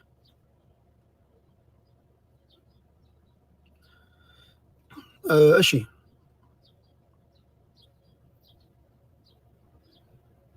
የማንን ኢንተርቪው? ለምን አትዘምትም? እኔ አልዘምትም። እኔ ስራዬ በደህና ጊዜ ጥሩ ፊልድ ነው የመረጥኩት። እኔ ስራዬ እናንተ ስትደባደቡ ዜናውን መንገር ነው። ፈርተው ቤት ለቀሩት ሊሆን ይችላል፣ ለዓለም አቀፉ ማህበረሰብ ሊሆን ይችላል። ድብድቡን ወሬ ማድረስ ነው። ወሬ አድራሽ ነው። እኔ ከተደባደብኩኝማ ማን ወሬ ይነግራቸዋል? የማንኪያ ነገር እንስል ሚስጥር ነው። በጣም የማንኪያ ነገሮች ቀላል እንዳይመስሉ፣ በጣም አደገኛ ሰዎች ነን። በቁጥር ትንሽ ነን፣ ግን አደገኛ ሰዎች ነን። እሺ ሌላ ጥያቄ አለ? እሺ ይሄን ካልኩ በኋላ ስንት ነው ሰዓት? በፓስተር ትዝታው ሳሙኤል እና በዚህ ጉዳይ ላይ ሰው ለማስገባት ፈልጌ ነበር፣ ግን ሰዓቱ ስለሄደብኝ ለማታ አላርገው። ማታ ያልኳችሁን መረጃዎች አሰናዱና ቴዲ ሐዋሳ የቴሌግራም ቻናል ላይ ጽፌላችኋለሁ። ከክሱ ጋር ፓስተር ትዝታው ሳሙኤል ለመሆኑ ተናግሯል እነዚህ ነገሮች ብላችሁ ማስረጃዎቻችሁን ያዙና የትዝታው ሳሙኤል ደጋፊዎችም ወይም ደግሞ የሱ እምነት ተከታዮችም ካላችሁ አልተናገረም ብላችሁ ውይይት እናደርጋለን። የሆነው ነው። የኢትዮጵያ ህገ መንግስት ምን ይላል? አንቀጽ 27 ማንኛውም ሰው የማሰብ የህሊናና የሃይማኖት ነፃነት አለው። ይህ መብት ማንኛውም ሰው የመረጠውን ሃይማኖት ወይም እምነት የመያዝ ወይም የመቀበል፣ ሃይማኖቱንና እምነቱን ለብቻ ወይም ከሌሎች ጋር በመሆን በይፋ ወይም በግል የማምለክ፣ የመከተል፣ የመተግበር፣ የማስተማር ወይም የመግለጽ መብትን ያካትታል። ሁለተኛ በአንቀጽ 90 ንዑስ አንቀጽ 2 የተጠቀሰው እንደተጠበቀ ሆኖ የሃይማኖት ተከታዮች የሃይማኖታቸውን ማስፋፋትና ለማደራጀት የሚያስችላቸው የሃይማኖት ትምህርትና የአስተዳደር ተቋማት ተቋም ይችላሉ ይላል። ከዛ በኋላ ማንኛውም ሰው የሚፈልገውን እምነት ለመያዝ ያለው ነፃነት በኃይል ወይም በሌላ ሁኔታ በማስገደድ መገደብ ወይም መከልከል አይቻልም። ወላጆችና ህጋዊ ሞግዚቶች በእምነታቸው መሰረት የሃይማኖታቸውንና የመልካም ስነ ምግባር ትምህርት በመስጠት ልጆቻቸውን የማሳደግ መብት አላቸው ይላል። አምስተኛው በጣም ኢምፖርታንት ነው። በደንብ ስሙ። አምስተኛው በጣም ኢምፖርታንት ነው። ሃይማኖትና እምነትን የመግለጽ መብት ሊገደብ የሚችለው ፓስተር ትዝታው ሳሙኤል ወንበለው ነብይ ይጩፋም ሊገደቡ የሚችሉት ማንኛውም ሰባኪ በለው ዝም ብለህ አፍ እንዳመጣላ አትናገርም። ሰው ስለሚረሳ ነው እንጂ ይከሳል። ታስዋይ እኔ ብዙ ሰዎች የሚያስቁኝ ለዛ ነው። እያንዳንዱ ንግግሮቻቸው የሚያስከስስ ነው። አያውቁም። መጠቀቅ አለባቸው። ሃይማኖትና እምነትን የመግለጽ መብት ሊገደብ የሚችለው የህዝብን ደህንነት፣ ሰላምን፣ ጤናን፣ ትምህርትን፣ የህዝብን የሞራል ሁኔታ፣ የሌሎች ዜጎችን መሰረታዊ መብቶችና ነፃነቶች መንግስት ከሃይማኖት ነፃ መሆኑን ለማረጋገጥ በሚወጡ ህጎች ይሆናል። እነዚህን የሚቃረኑ ስብከቶች ከሆኑ ትከለከላላችሁ። የህዝብን ነፃነት፣ ሰላምን፣ ጤናን፣ ትምህርትን እንዲህ ያሉ ነገሮችን አንቀጽ 90 ንዑስ አንቀጽ 2 ላይ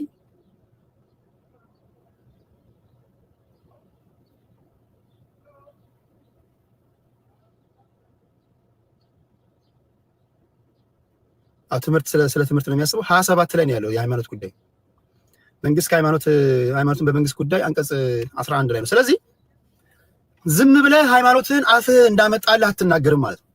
አስተዋይ ሰባኪ መሆን አለብህ።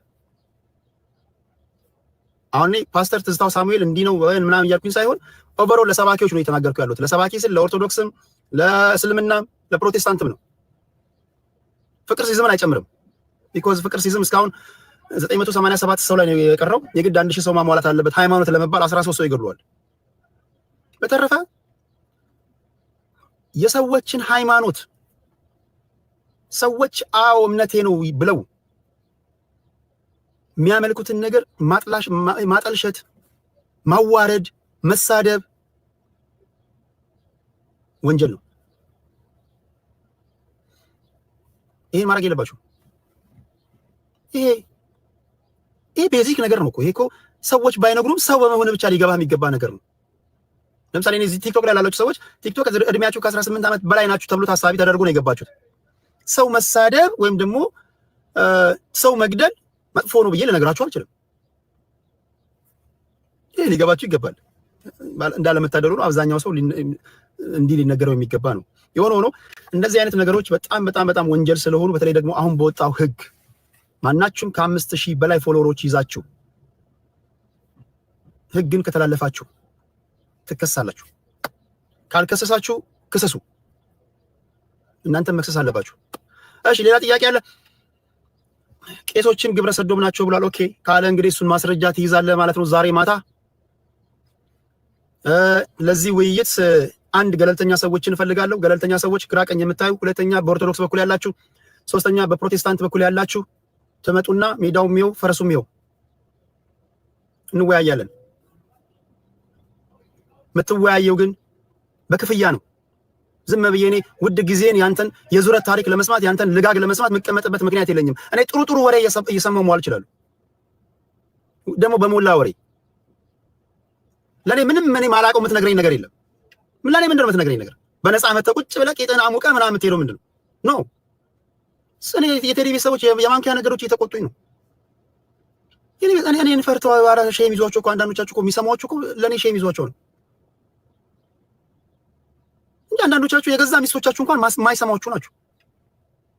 ስለዚህ ምን ቦታኝና ነው እኔ ቤቴን ከፍቼ አራምባና ቆቦ የሆነ ንግግር ሐሳቡን እንኳን አደራይቶ መናገር የማይችል ባለቤት ግስ ማሰሪያ አንቀጽ ያለው አረፍተ ነገር አደራይቶ ማይናገር ሰው ቁጭ ብዬ የምሰማው እኔ እናቴ ያረገመችኝ አባቴ ያረገመኝ መክፈል አለብህ። እኔ ሐላል ነው እኮ እየነገርኩ ያለሁት መክፈል አለብህ። ልክ ስመጣ እንደዚህ አይነት ጉዳዮች ላይ ጊፍት ጋለሪዎች ምናምን ካሉ ቶሎ ጣጣ አድርገህ መሙላት አለብህ። ካልሞላ ኦርቶዶክሶች ከሞሉ ኦርቶዶክሶችን ነው ማስገባው። ፕሮቴስታንት ከሞላ ፕሮቴስታንቶችን ነው ማስገባው። የእስልምና እምነት ተከታዮች ከሞሉ አላህ ይባርካቸው እነሱን ነው ማስገባው። አንሞላም ካልክ ስንት ጨዋታ አለ፣ ስንት ቀደዳ አለ። እንዴ እኛ እየሰገጠን እኛ ከፈለግን ጌት እንጫወታለን፣ ጌም እንጫወታለን። ምን ነው ይሄን ያህል ጌም አትጫወቱ? የማንኪያ ነገሮች ብቻ ናቸው እንዴ ጌም እንዳንጫወት የተፈረደብን? አማራ ትጫወት የለ እንዴ? ኦሮሞ ትጫወት የለ እንዴ? ጉራጌ ትጫወት የለ እንዴ? ወላይታ፣ ሲዳማ፣ ስልጤ ትጫወቱ የለ እንዴ? ብሔሮቻችሁን እያስያዛችሁ ቴዲ ሲጫወቱ እንዴ የማንኪያ ነገድ እንደ ጉድ የሚታየው? እንደዛ ነው።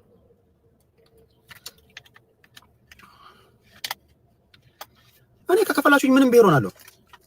ብቻ ከፈሉኝ። እኔ የትኛውም ብሔር ሆናለሁ። እኔ የትኛውም ብሔር ይክፈለኝ ሆናለሁ። እኔ ከፈሉኝ። እኮ ሐላል ነው የምነግርህ እኮ እኔ ሐላል ነው እኮ እየነገርኩህ ያለሁት። እኔ ምንም መደባበቅ ምናምን እንኳን እኮ አላውቅም። ግን አምርብህ ማለት ሄዳ ተጫወት ትሉኛላችሁ አንዳንዱ። እሺ ምን ታዲያ ምን ላድርግ? እኔ ጋር የሚመጡ ሰዎች ኦኬ እየሰሩ ይሄዳሉ እና እኔ ምንድነው ጥቅሜ ከእናንተ? አንድ ጥቅም ንገሩኝ። አንድ ጥቅም ንገሩኝ።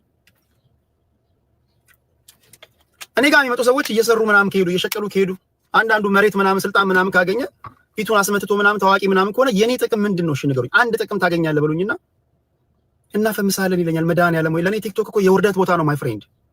ለኔ ቲክቶክ የውርደት ቦታ ነው።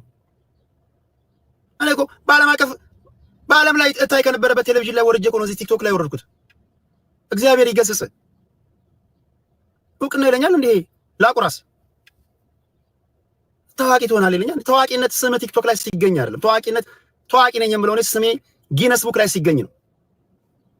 ስሜ ጊነስ ቡክ ላይ ከተገኘ አንድ ጊዜ ታዋቂ ነኝ ይላሉ። ቲክቶክ ላይ ስለተገኘው አይደለም። ውስጤ መንፈስ ያለ ሰው ስለሆንኩኝ ነው እንጂ ይሄ ስድብ ይሄ ንግግር ሌላ ነገር የሚያስብልህ ነበር። ላቁራስ ብቻ አይደለም ብዙ ነገር የሚያስብልህ ነበር።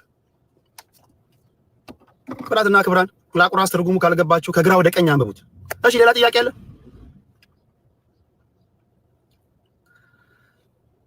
እሺ ሌላ ጥያቄ?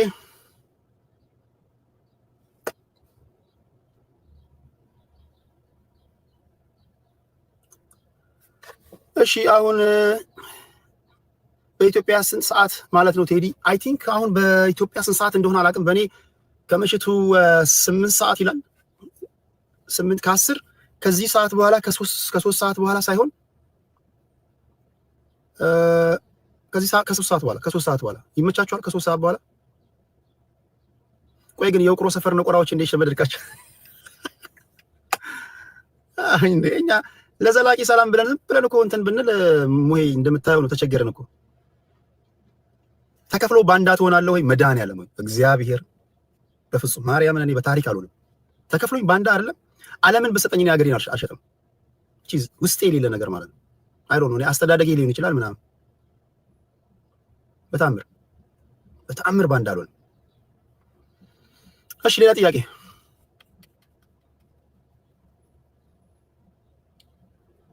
ከመውጣቴ በፊት ሌላ ጥያቄ አለ? ሌላ ጥያቄ?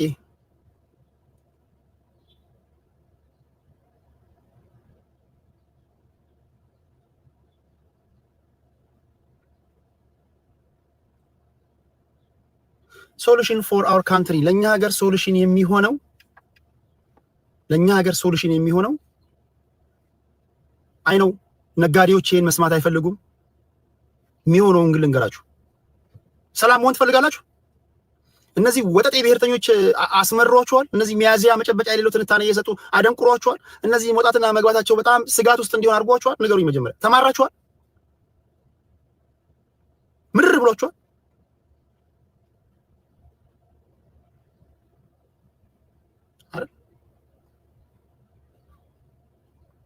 ኢትዮጵያ ውስጥ ያሉ ክልሎችን አሁን ያለውን ወደ 60 ትናንሽ መከፋፈል 60 ትናንሽ አድርጓቸው 60 እንደውም ያንሳል 80 አድርጉት 80 አድርጓቸው። እነዚህ ለአስተዳደር ምቹ እንዲሆን ከዛ ሹሟቸው። ሁሉም ሹመት ይወዳል። ኦሮሚያ ውስጥ ብዙ ወጣቶች አሉ አሁን ሹመት ያላገኙ። ኦሮሚያን 10 ቦታ ተሸነሽነዋለህ። 10 ወጣቶችን ትሾማለህ። ከዛ ምክትሎች አሏቸው በቤት ይሄዳሉ። ምን አንተስ በቤት ስትሄድ እነሱ ቆሞ የሚያዩት የእናት አባት እርግማን የለበትም። ትግራይን ትሸነሽናለህ ልክ እንደዛው። አማራ ልክ እንደዛው ትሸነሽናለህ። ሁሉንም በቃ ቆጪ ታደርጋቸዋለህ። ይበዛ በፕሮቪንስ ታደርጋቸውና አንድ ፕሮቪንስ ላይ ከ50 ሺህ ያልበለጠ 50 ሺህ ወይ 60 ሺህ ኦኬ ሌትስ ሴይ 100 ሺህ 100 ሺህ ያለበት ፕሮቪንስ ትፈጥራለህ። 90 ሊሆን ይችላል 120 ሊሆን ይችላል። ሻንሸናው ይሄ እንደዚህ ደረቱ አብጦ እንደ ሀገር ምናምን የሚያስብ ይሄ የመጨረሻ በገጠር እርሻ የሰለቸው ያልተሳካለት ሁላ ፖለቲከኛ እየሆነ ገላለሁ ቆርጣለሁ ምናምን እያለ ሰይፍ የሚስልብህ ምናምን የምታስገባው በዚህ ነው። 150 ካረክ በኋላ በእያንዳንዱ መካከል ኮምፒቲሽን ትፈጥራለህ። የኢኮኖሚ ኮምፒቲሽን ፕሮቪንስ ምን ያህል ህጻናቶችን አስተማረ፣ ምን ያህል ትምህርት ቤት ከፈተ፣ እንዴት ያሉ ገበሬዎችን በመስመር ዘሩ፣ መስኖ ጠልፈው ምናምን እንዴት እንትን አሉ፣ ተማሪዎችን ልጆች ምን ያህል ትምህርት ቤት አስመረቀ። ኮምፒቲሽን ትፈጥራለህ። አሁን ችግር የሆነው ወጠምሽ አገር በምትባል ኢትዮጵያ በምትባል አገር ውስጥ ወጠምሻዎች ተፈጥረዋል። ወጠምሻዎች ደረታቸው ያበጡ በቃ ደረታቸው ያበጡ 130 ሚሊዮን ህዝብ በሚኖርበት ሀገር ላይ ደረታቸው ያበጡ 4 ወይ 5 ክልሎች አሉ። እነዚህ ካልተነፈሱ እናንተ ለመናገርም ትሸማቃላችሁ። አያስወሯችሁም። ሶሉሽኑ ይሄ ነው። ከዛ በኋላ ምንድነው? ይሄን ለማድረግ ግን ሴንትራል ገቨርንመንቱ ጠንካራ መሆን አለበት። ሴንትራል ገቨርንመንቱ እንደፈለገ ደግሞ እንዳይባልግ፣ ክልሎች ተከፋፍለውልኛል ብሎ እንደፈለገ እንዳይባልግ በትንሹ 5 ተቋማቶች ያስፈልጉናል። ነፃና ገለልተኛ ምርጫ ቦርድ፣ ነፃና ገለልተኛ ሚዲያ፣ ነፃና ገለልተኛ የሀገር መከላከያ ሰራዊት፣ ነፃና ገለልተኛ ፍርድ ቤት። በየ5 ዓመቱ የሚደረግ ምርጫ ሜዳውም ይኸው ፈረሱም ይኸው፣ ተቃዋሚ ፓርቲዎችም ገዢው ፓርቲም እኩል በሀገር አቀፍ ሚዲያ ቀርበው ሀሳባቸውን ሸጠው ህዝብ የሚመርጣቸው እንጂ ክልሎች ተሸነሸኑልኝ ብለህ ደግሞ ፈርጣማ ጡንቻ ይዘህ እንደፈለግ ፈላጭ ቆራጭ መሆን የለብህም። ዘንድ ሰላም ታገኛለህ። ፖለቲካችን የሀሳብ መሆን አለበት። ፖለቲካውን ወደ ሀሳብ ፖለቲካ ካመጣ ያን ጊዜ ሰላም ታገኛለህ። ካልሆነ አስቸጋሪ ነው። እሺ ሌላ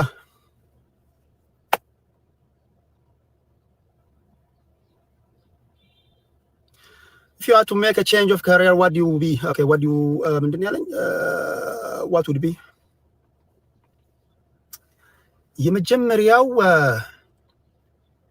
ፒአር ላይ ጎበዝ ነኝ ብዬ አስባለሁ። ፒአር ስለተማርኩም ፐብሊክ ሪሌሽን እንደ ስፖክስ ፐርሰን ሆኜ ብሰራ ጥሩ ነኝ ብዬ አስባለሁ። ዞሮ ዞሮ ከሚዲያ ጋር የሚያያዝ ስለሆነ ሌላ ግን ምረጥ ካልከኝ ነጋዴ በሆን የሚዋጣልኝ ሰው ነኝ። ነጋዴ በንግዱ ዓለም ብገባ በጣም ንግድ ውስጥ ብገባ ደስ ይለኛል ብዬ አስባለሁ። ንግድ ውስጥ እኔን ያገባች ሴት ነጋዴ ከሆነችም ብዙ ማገሩ ይፈጅባታል ብዬ አላስብም። በተለይ ነጋዴ ከሆነች ደግሞ ወይም የንግድ ውስጥ የመግባት እቅድ ያላት ደግሞ ከሆነች ይሳካልናል ብዬ አስባለሁና ይሄን ሸጠው መለወጥ የሰልፍ ኢምፕሎይ ምናምን በመሆን አምናለሁ። የራሴን ስራ በመስራት እንጂ ይሄ ተቀጥሬ መስራት አልወድም። ተቀጥሮ መስራት ጤነኝነት ነው ብዬ አላስብም። እስካም ነው ብዬ አስባለሁ። ተቀጥራችሁ ስለመስራት አማራጭ የለም። አማራጭ ከሌለው ይተሳረገ ይወሰን ይችላል። የራስ መፋቂያ ብታዞር ይሻላል። የራስ መፋቂያ እና እንደዛ ነው። እሺ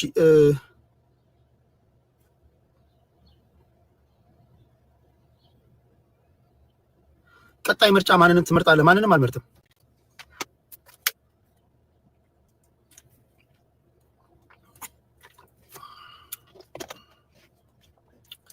እኔ ከሀገሬ መጥቼ የማላቀው ሙያ ተምሬ አንድ ዲግሪ ያለኝ ሰው ሀገር ላይ ዘን በሙያ ሰራለሁ። ግን የምወደው ምንም እንኳን ጥሩ ስራ ቢሆን ደስተኛ ማያደርጋቸዋል አይደል? ብዙ ጊዜ ሰዎች ከኢንተረስታቸው ጋር ሲሆኑ ደስ ይላቸዋል። ስለዚህ የግል በዛ ነው የጨረስኩት። መሰራበትን መስሪያ ቤት መናገር አስፈላጊ አይደለም። ምክንያቱም ቀናዎች የሞሉበትን ያህል ተንኮለኞችም ስለሞሉ ተንኮለኞች በነገራችን ላይ በጣም ተንኮለኞች ነን። ተንኮለኛ በጣም ብዙ መሀላችን ተንኮለኞች አሉ። አሁን ዝም ብሎ አሁን የመሰራበትን መስሪያ ቤት በነግረው ዝም ብሎ ከአፍጋኒስታን ይደውላሉ። ከአፍጋኒስታን ከስራ ማባረር አለባቸው ይሄ ሰውዬ ይላል። ይሄ ሌላው ዓለም ላይ አላውቅም፣ ግን የኛ ይለያል። አሜሪካ ያለ ሰውዬ ላይ አሜሪካ የሚሰራው የት ነው ምናምን በሀሳብ ስለተቃረናችሁ ብቻ እኮ ነው። ሌላ እኮ አይደለም። እስኪ ከአንዱ ጋር በሀሳብ ተቃረኑ። እናንተ አሜሪካ ሆናችሁ በቃ ከሱዳን ይደውልባችኋል። ከሱዳን ነው የምደውለው። ይሄ ሰውዬ እንዴት ነው የተቀበላችሁት? ይሄ ሰውዬ ይሄ እኮ ለሀገሪቱ እኮ ትሬት ነው፣ ከስራ መባረር አለበት፣ የመስሪያ ቤቱን ስም ሲያጠፋ ነው የሚውለው ምናምን ብሎ ደግሞ የኛ ህዝብ ደግሞ ለማስባረር እግዚአብሔር የእባብ ልቡን አይቶ እግር ነሳው ነው የሚለው የኛ ህዝብ ሲተረት በጣም አስቸጋሪ ነውና ሁሉንም እያልኩኝ አይደለም። ስለዚህ አንዳንድ በፕራይቬት በግል መቀመጥ ያለባቸው ነገሮች ማስቀመጥ አለባቸው። አንዳንዶቻችሁና ያለው በጣም በቃ ስራ ይሰራል ምናምን ተብላችሁ ለመታየት ይመስለኛል የመስሪያ ቤቶቻችሁን ባጅ እዚህ ጋር አድርጋችሁ ላይቭ የምትገባላችሁ ባጅ እዚህ ጋር አድርገህ ትገባለህ። የመስሪያ ቤት ኢትዮጵያውያን ጋር ባጅ አድርገሽ እዚህ ጋር የመስሪያ ቤትን መስሪያ ቤት እዚህ ጋር ዝም ብለሽ የሚያሳይ እንዴት አደራችሁ ብለሽ ብትወጪ 50 ስልክ ይደውላል መስሪያ ቤትሽ። ሰድባን ሄደች ብለው ሰድባን ሄደች። አንቺ እኮ እንዴት አደራችሁ ሰላም ናችሁ ብለሽ ነው የወጣሽው። እንዲህ ያለች ስነ ምግባር የጎደላ ሴት እንዴት ትቀጥራላችሁ? ትባረር።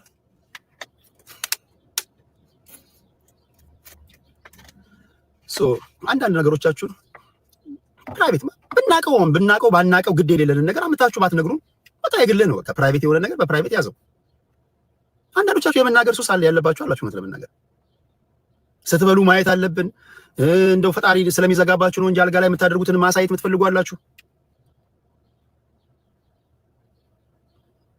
እኔ ምን እንደሚያስደስታችሁ አላውቅም። ዛሬ ስጋን የበላው እንድትባሉ ይሁን ስጋ እየበላ ምናምን ይገባል። ቤቱን ምናምን ውስጡን የሚያሳይ ምናምን አለ። ጥንቃቄ ያስፈልጋል። ቤት እኮ በጣም እኮ ፕራይቬሲያችሁ የሚጠበቅበት የግል ላይፋችሁን ፐብሊክ ላይ አታውጡት። በእርግጥ ያለም እንትን ነው የሚዲያን እንትን አለማወቅም ነው አለመብሰልም ነው። በቃ አለመብሰል ምናምን የዋህ ሆኖም ሊሆን ይችላል። ግን ጥንቃቄ ያስፈልጋል። ጥንቃቄ የሚያስፈልጋልና አንዳንድ ነገሮችን ባነግራችሁ ይገባኝ። እኔ የሚዲያ ሰው ነኝ። እኔ እንደናንተ ላደርግ አልችልም። እሺ ሌላ ጥያቄ ሌላ ከመሄዴ በፊት ስራ አለ ትሰራለህ ወይ? የግመል ጥርስ መፋቅ ይለኛል። ጥሩ ገንዘብ ካለው እኔ ምንም ሰራለሁ። ጥሩ ገንዘብ ካለው ገንዘብ ብቻ ይኑረው፣ ብቻ ገንዘብ ይኑረው። የደሃ ሀገር ልጅ ነኝ እኮ የመናጤ ሀገር ልጅ ነኝ። ማላይ ነው የምትጸዳደው? ከሀገር ወጥተህ ሲጀመር የተሰደድከው የኢኮኖሚ ስደተኛ ሆነ አይደል እንዴ? አመዳም ድህነት ጢባ ጢቤ ሲጫወት በመሰለኝ የተሰደድከው። አንዳንዱ ይመጣና ሀገሬ እኮ ሳይንቲስት ነበርኩ ነው። ሳይንቲስት አልነበርክም። ስደት ለወሬ ይመቻል። ሀገር ቤት ማጅራት የነበረው ሰውዬ ከሀገር ይወጣና ይሄን ስራ እንዴት እሰራለሁ ምናምን ይላል። እኔ እኮ ከአንገት በላይ እኮ ስፔሻሊስት ነበርኩ ምናምን ይላል። መስራት አለብህ፣ መለወጥ አለብህ። ነጭ ስራ ሳይንቅ በሚሰራበት ሀገር ላንተ የማን አባት ልጅ ሆነ ነው የምትንጠራረው? ለምን ነው ማስረው? የሚሰሩ ሰዎች ላይ የምታላግጠው ማን ሆነ ነው? አንተ ችግር ጢባ ጢቤ የተጫወተብህ። ስለዚህ ስራ መናቅ የለባችሁ፣ መስራት አለብህ። ማንኛውም ስራ አስሎንጋስ ቢልን ከቨር እስካደረገ ድረስ መስራት አለብህ። ገንዘብ መያዝ አለብህ። አሁን ሶስተኛው ዓለም ጦርነት ይነሳል። ገንዘብ ሴቭ ያደረጉ ብቻ ናቸው የሚኖሩት። እኔም እዚህ ጋር አሁን ጊፍት ጋለሪ ማስሞላው ሶስተኛው ዓለም ጦርነት ከተነሳ ስራ የለም ቢባል ቢያንስ ቤት ውስጥ ቁጭ ብዬ ኦኬ አንዳንድ አስቤዛዎችን ምናምን ማሟላት ስላለብኝ ነው። ካሁኑ ነው እያቀድኩ ያለሁት። መስራት አለብህ። እኔ ብዙ ጊዜ ከኢትዮጵያውያን ማየው ባህሪ እጅግ ከፍተኛ የሆነ በባዶ ቦታ የመኮፈስ ባህሪ አለብን። በባዶ ቦታ በምንም ነገር ከኛ የሚሻሉ ሰዎች ዛሬ መሀል ከተማ ላይ ብታያቸው ቦርሳ ተሸክመው ከአንዱ ሬስቶራንት ወደ አንዱ መኖሪያ ቤት ምግብ ያደርሳሉ። ምን ያህል ሜክ እንደሚያደርጉ ያውቃሉ። ተወልደው ባደጉበት ከተማቸው በሳይክል ላይ ሆነው ፉድ ዴሊቨሪ ይሰራሉ። ኢትዮጵያዊ ንስቴው አንድ ኢትዮጵያዊ ፉድ ዴሊቨሪ ሲሰራ ቢታይ የሚሰራው እኮ ፉድ ዴሊቨሪ ነው ምናምን ይጸዳዳባል። እዚህ ያና ባልጅ ነህ አንተ፣ የማን ልጅ ነህ አንተ? ያውም ተሰደህ መተህ ማለት ነው። ማገኘው አጋጣሚ ተሰባብረህ ለምን ፉድ እንትን አይደለም የግመል ጥርስ መፋቅ አይደለም ለምን ምንም ለምን አይሆንም? እዚህ ማሰብ ያለብንና እኔ ደግሞ ከምንም ነገር በላይ ቁም ነገር ከምንም ነገር በላይ ይሄ እርግማን ነው። በነገራችን ላይ ድሃ ሶስተኛ ከድህነት ወለል በታች ያውም እኮ ድሃ አይደለንም እኛ እኮ we are just living under the poverty line እኮ ያለን ሰዎች ነን። ገና ድሃ ራሱ ለመሆን 80 ዓመት መስራት አለብን። ሪም ጎልድ ቴንክ ዩ እና መስራት አለብህ። ስደተኛ ከሆንክ መስራት አለብህ። የሚሰሩ ሰዎችን አትናቁ። ሶሻል ሚዲያ ላይ ሰራተኞችን አበረታቱ። እግዚአብሔር ቃል እንዲያል መሰላችሁ እግዚአብሔር ሰራተኞችን ያበረታታል ይላል። በሌላ አባባል እግዚአብሔርም ሆነ የምታመልኩት አምላክ አላህ ማንም ስንፍናን አያበረታታም። ሰነፍ እንድትሆን የሚመክርህ ድሃ እንድትሆን የሚመክርህ ሰይጣን ነው። ስለዚህ ስሩ። ለምታድጉ ህፃናቶች፣ ለወጣቶች መመክራቸው ይሄን ነው። ማንም እንዳያሸማቃችሁ። በጣም ብዙ አሸማቃቂዎች አሉ።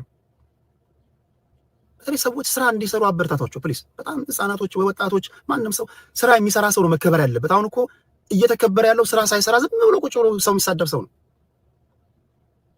ቁም ነገር እኔ ድራይቭ እያደረኩኝ እኔ የሀገሬን ሰዎች ባቃቸውን ወጣቶች ብዙዎቹ በቃ ቦርሳ ተሸክመው ምናምን ስራ ተፍ ሲሉ እንዴት እንደማከብራቸው መከበር አለባቸው እነዚህ የሚሰሩ ሰዎች። ይሄ አሪፍ ነው። እሺ ሌላ ጥያቄ አለ? ሌላ የሚሰሩ እጆች የተባረኩ ነው ቃሉ። ኦኬ የሚሰሩ እጆችን እባርካለሁ ይላል። ያ የሚሰሩ እጆች ኦኬ። ኤርትራ፣ አማራ፣ ትግራይ ሀገር ብንሆን ምን ይመስልሃል?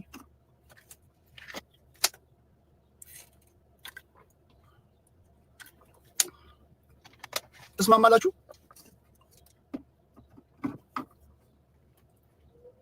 ተስማማላችሁ? ጥሩ ነው።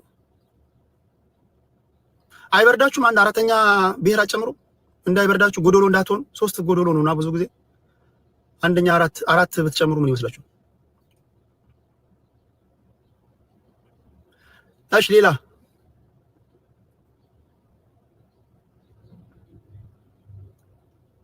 ሶስት ሆነ ከአንድ ህዝብ ወጥተህ በአንድ ጉዳይ ላይ ቀኑን ሙሉ ስትወዝ እየዋልክ ሳትግባባ እንደገና አራተኛ የሌላ ሰው ጨምረህ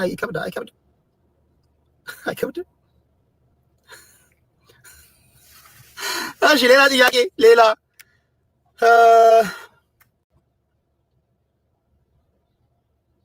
ቴዲ ኢንተርቪውን አየህ ወይ? እግረኛው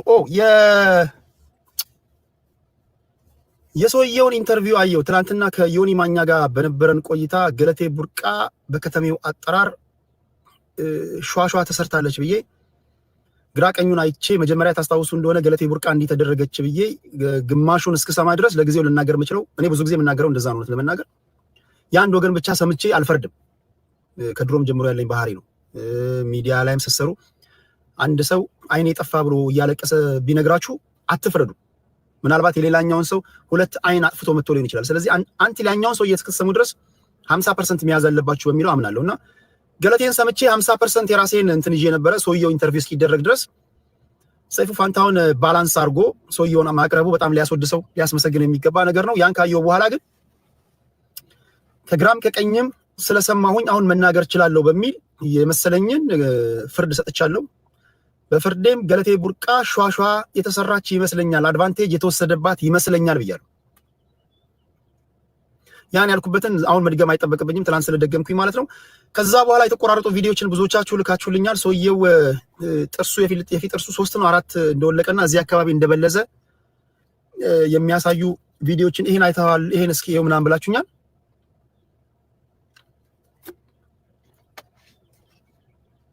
ሽምግልና ገብተን ስንወጣ ኃይሌ ገብረስላሴ ቤት ማንነታቸው ያልታወቁ ሰዎች መጥተው አፋፍሰው ወስደው ደብድበውኛል፣ ሁሉም ተረባርበውብኛል ሲልም ሰምቻለሁ። የሚያሳዝን ነገር ነው ይሄ የደቦ ፍርድ።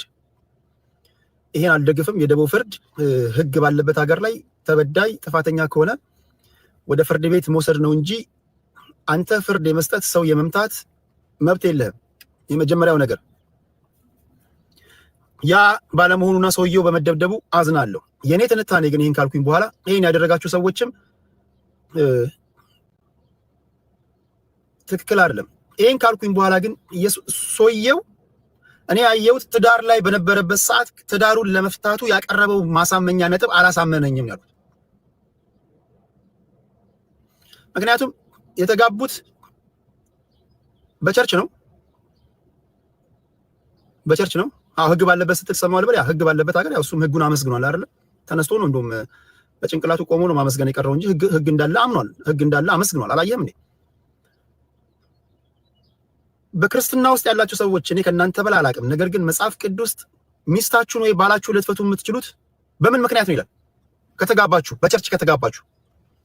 አንድ ሰው ባሉን የሚፈታው ወይ ሚስቱን የሚፈታው በምንድን ነው? እኛ በዓለም ያለን ሰዎች ነን። እስኪ ንገሩኝ እናንተ። በዝሙት በምንድን ነው ባልሽን ልትፈቺ የምትችይው?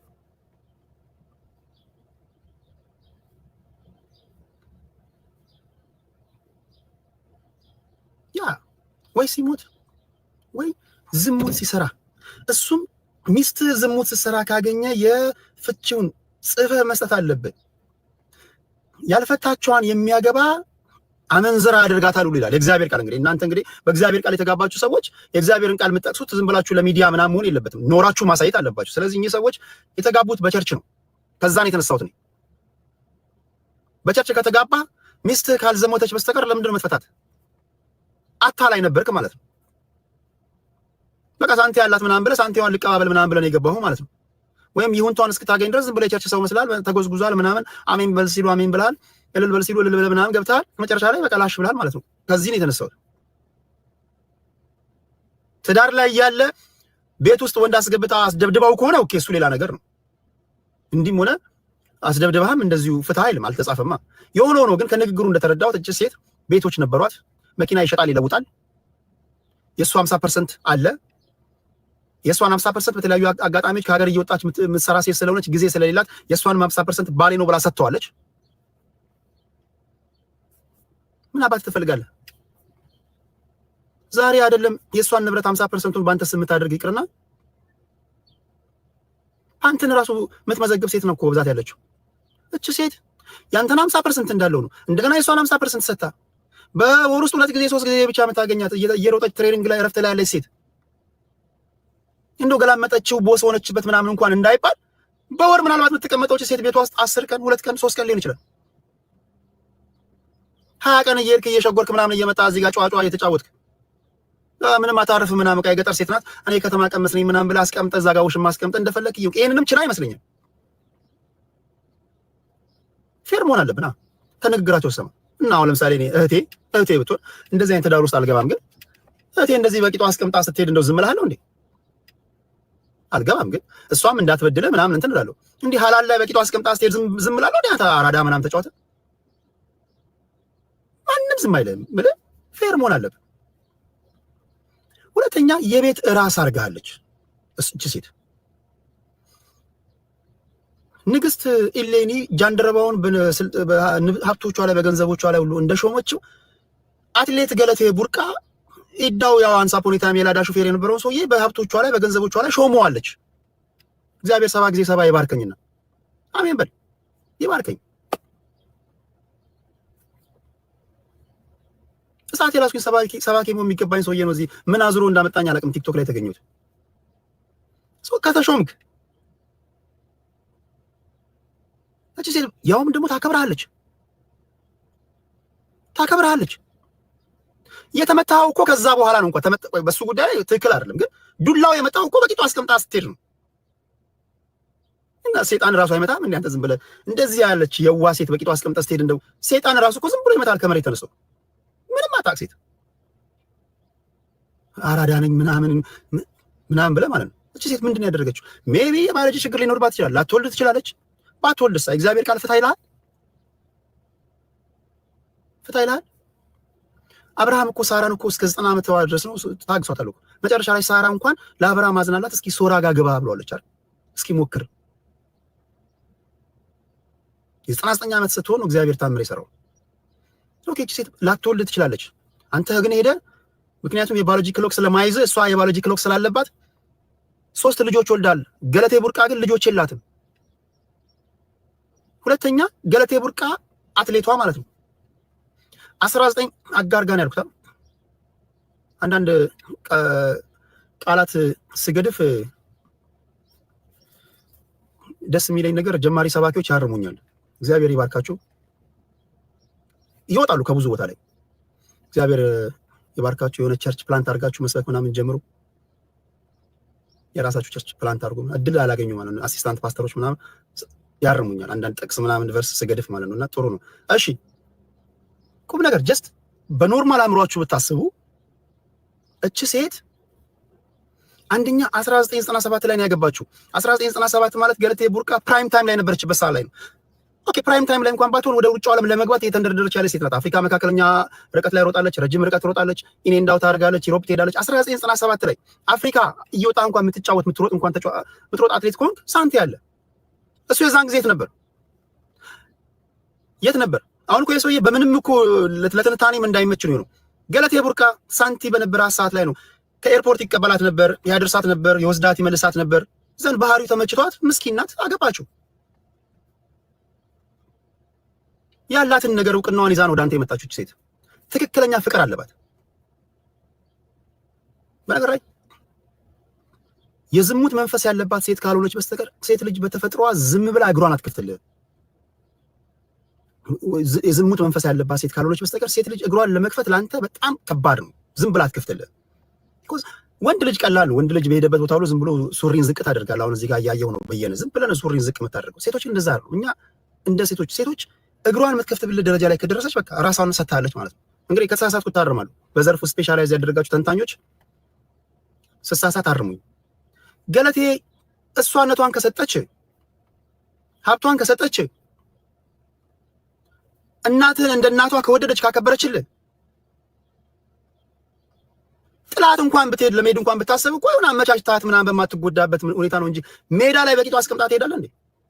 ከዛ 3 ልጅ ያለው እግዚአብሔር ባርኮኛል ምናምን ጥሩ ህይወት እየኖርኩኝ ነው ቪትስ ነዳለው፣ እንደገና ደግሞ ሃይሉክስ ነዳለው፣ እንደዚህ ቶዮታ ላንድ ክሩዘር ምናምን አለን። ከታክሲ ወደ አትሌቲክስ አሰልጣኝነት። እጅ ኳስ ተጫዋች ነበር ሰውየው። እጅ ኳስ ስትጫወት የ90 ዓመት ክፍያውን በአንዴ ቢሰጡ እንኳን ህይወት አይለወጥም። በእጅ ኳስ ክፍያ እጅ ኳስ የሚጫወቱ ሰዎች ምንድነው ገንዘብ ታገኛለህ? የ100 ዓመት የእጅ ኳስ የምትጫወተው የ100 ዓመት ደሞዝን በአንዴ ቢሰጡ ገለቴ ቡርቃ አንዴ ሮጣ የምታገኘውን አታገኝም። ምንም ተወረው። ኦኬ እሱ እንኳን ለሚዲያ ፍጆታ ነው። አይ ስፖርተኛ አልነበረም ለአዳነ ጂኑ ምናምን እንዳይባል ኦኬ ትሰክሳለህ። አይ አሎሎ ረውራለሁ ምናምን እኔም ቀላል ሰው አይደለም ጦር ረውር ነበር ምናምን ትላለህ። እኔ ሜዳ ላይ ምናምን በቾክ አሰምር ነበር። እኔም ከስፖርቱ ዓለም የወጣው ሰው ነኝ ስትል ሰዎች የሚያደምጡ ሰዎች አሃ ለካች የሚዋዛረች ምንም ስፖርተኛ ናት ምናምን እንዲሉ ነው ገብቶኛል። እኔ እጅ ኳስ ተጫወት ነበር። እጅ ኳስ ተጫወት ምንድነው? እጅ ኳስ ተጫወት ምን ያህል ሜክ አደረክ? ሀቁን እናወራ። ምንድነው ሜክ ያደረከው? ለመሰላችሁ ቦታ ቢቀያየሩ ትራንስፈር ቢያደርጉ ገለቴ በሱ ቦታ ብትሆን ለገንዘቡ ብላ ነው የገባችሁት ስለምትሉ ሁሉ ለገንዘቡ ለሴቷ የሚሰራ ከሆነ ለወንዱ መስራት አለበት። ስለዚህ ከነዚህ ሁሉ በመነሳት ገለቴ ቡርቃን ኦኬ ገንዘቧን አይተን እንኳን ባንልም ኦኬ 1997 ላይ በቸርች አግብታት ጥላት ግን ስትሄድ ጥላት ለመሄድ ያቀረብከው ማስረጃ እኔን አላሳምነኝ። ጥላት የሄድክበት ትዳሬን ፈታው ብለህ የተናገርከው እነዚህ ሰፖርቲንግ ዲቴሎች አላሳመኑኝም። ቢኮዝ ሯጭ ነበረች፣ እኔ ስትሮጥ ሰዓት ይዝላት ነበርና አንዳንድ ማይክሮ ሰከንዶችን እንኳን በጥንቃቄ ይዝላት ነበርና አታምነኝም አልክ። ሲጀመር ከእጅ ኳስ ወደ አትሌቲክስ አሰልጣኝነት እንዴት እንደመጣ ማስረዳት አለበት። እኔ እስከማውቀው ድረስ ከእጅ ኳስ ወደ ስፖርት ወደ የመጡ ሰዎች አንድ ሰው ነው የማውቀው። ጋሽ ከማል አህመድ ይባላሉ። የእጅ ኳስ አሰልጣኝ ነበሩ። የሐዋሳ ከነማ አሰልጣኝ ሆኑ። ዋንጫ አንስተዋል። በእርግጥ በኢትዮጵያ እግር ኳስ ውስጥ ዝም ብለህ ከአናጺነት ሙያ ዓመት አሰልጣኝ ባደረጉ ዋንጫ ታነሳል፣ ችግር የለውም። በተረፈ ከእጅ ኳስ ወደ አትሌቲክስ አሰልጣኝነት ስንመጣ እቺ ሴት አንተን ባታምነህ እንኳን ወይም ደግሞ አንተን እንትን ብትጠራጠር ሌሎች በዘርፉ ኤክስፒሪየንስ ያላቸውን ልሰማ ምናምን ፈልጋ ሊሆን ይችላል። በክፋል ለምን ታየዋለህ? ከእጅ ኳስ መጠባ እንዴ ላሰልጥንሽ ስትላት ኮስ ኮምፒቲሽን ውስጥ ነው ያለችው እቺ ሴት። አለማመን ሳይሆን ዞሮ የገለቴ ስኬት ያንተም ስኬት ነው።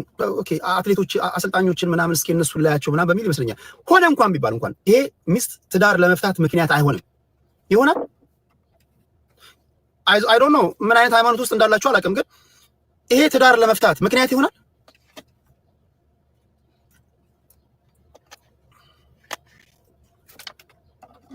ይሆናል ያቀረበው እኔ በደንብ ስለሰማሁኝ ነው። ዝም ብዬ ሳልሰማ ዝም ብዬ በባዶ እንትን መጥቻ አይደለም የማወራው። በደንብ ሰምቻለሁ። በደንብ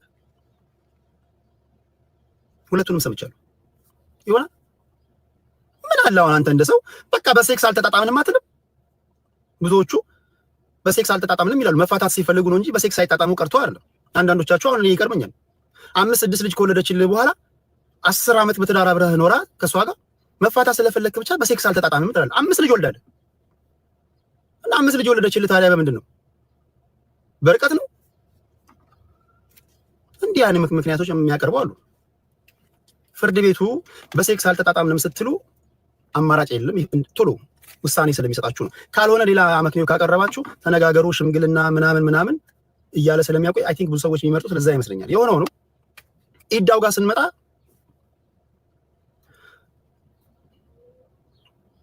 ባዶ ካረጋት በኋላ 3 ልጅ ወልጃለሁ። እሷ ልጅ አላት የላትም?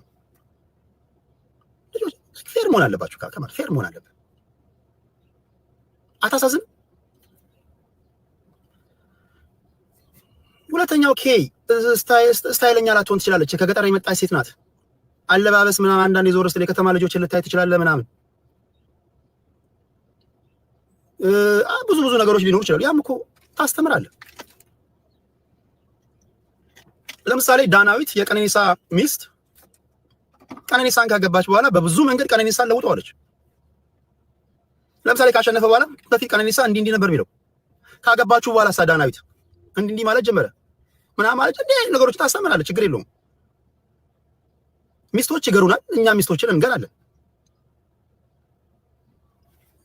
የከተማ ልጅ ማለት እንደዚህ ነው እንጂ ሰው እንትን ከገጠር ነው የመጣው ምናምን ብለህ አድቫንቴጅ ወስደህበት ስትሄድ ምናምን አይደለም። ብዙዎቻችሁን የከተማ ልጆች እንትን ማትሉኝ የኛን ያህል አልሰለጠኑም ብላችሁ የምታስቧቸው ሴቶችን ከቀረባችሁ በኋላ ሜዳ ላይ በባዶ ቂጣችሁ አስቀምጣችሁ ትሄዳላችሁ። ይሄ ትክክል አይደለም። ትክክለኛ የከተማ ልጅ ሚስትህ እንኳን በአንተ ደረጃ እንኳን አክቲቭ እንዳልሆነች ካወቅ እሷን በአንተ መንገድ መቅረጽ መቻል ነው። በአንተ መንገድ መቅረጽ መቻል ነው ባለሽም ሰገጤ ከሆነ በአንቺ መንገድ ስትቀርጪው ነው አለባበስ ላይችል ይችላል። ሹራብ ላይ ከረባት የሚያስር ሰውዬ ከገጠመሽ አስተምሪው። ምክንያቱም የማንኛውም የሰው ልጅ አእምሮ በፍቅር ከሆነ ይማራል እንጂ ባሌ ሹራብ ላይ ከረባት ነው የሚያስረው ብለሽ ጥለሽ መሄድ የለብሽም አይደል? እኔ ረጅም ጊዜ ሆኖኛል ማህበራዊ ጉዳይ መተንተን ካቆምኩኝ ፖለቲካ ውስጥ ገብቼ እና አልጋ ላይ አንዳንድ ነገሮችን ላታቅ ትችላለች። አንዳንድ ሴቶች ላያውቁ ይችላሉ። ብርድ ልብስ ውስጥ ገብተው ምናምን ሊሆን ይችላል። ታስተምራለህ፣ ቀስ እያልክ ማስተማር አለብህ። በጊዜ ሂደት ነው፣ በአንዴ አይደለም። ይሄን አሞራ ግብግብ ምናምን እነ ሽሮ ተክተክ እነ መኖር ለምኔ እንደዚህ ማሲንቆ በደረቴ እንደዚህ አይነት ነገሮች አሮን ነው። እንደዚህ አይነት የምታስተምራቸው ናቸው እኮ እነዚህ ነገሮች። ሰው የፈጠራቸው ነገሮች ሁሉ በሰው የተፈጠሩ ነገሮች ሁሉ ይማራሉ፣ የምትማራቸው ነው። ስለዚህ ግን እዚህ ሴት ላይ ኦቨርኦል ስጨምቀው ሰውየው ግራ ቀኝ አይቼ በተቻለ መጠን እንደምታውቁት እኔ በተቻለ መጠን ለህሊናዬ መኖር የምፈልግ ሰው ነኝ። ገለቴ ቡርቃ ላይ አድቫንቴጅ የወሰደባት ይመስለኛል። ከዛ በኋላ ምን ሆነ ነው? ከዛ በኋላ እቺ ሴት ተስፋ ያደረገችውን ነገር ሁሉ ያጣች ናት። አምና የተከዳች ናት።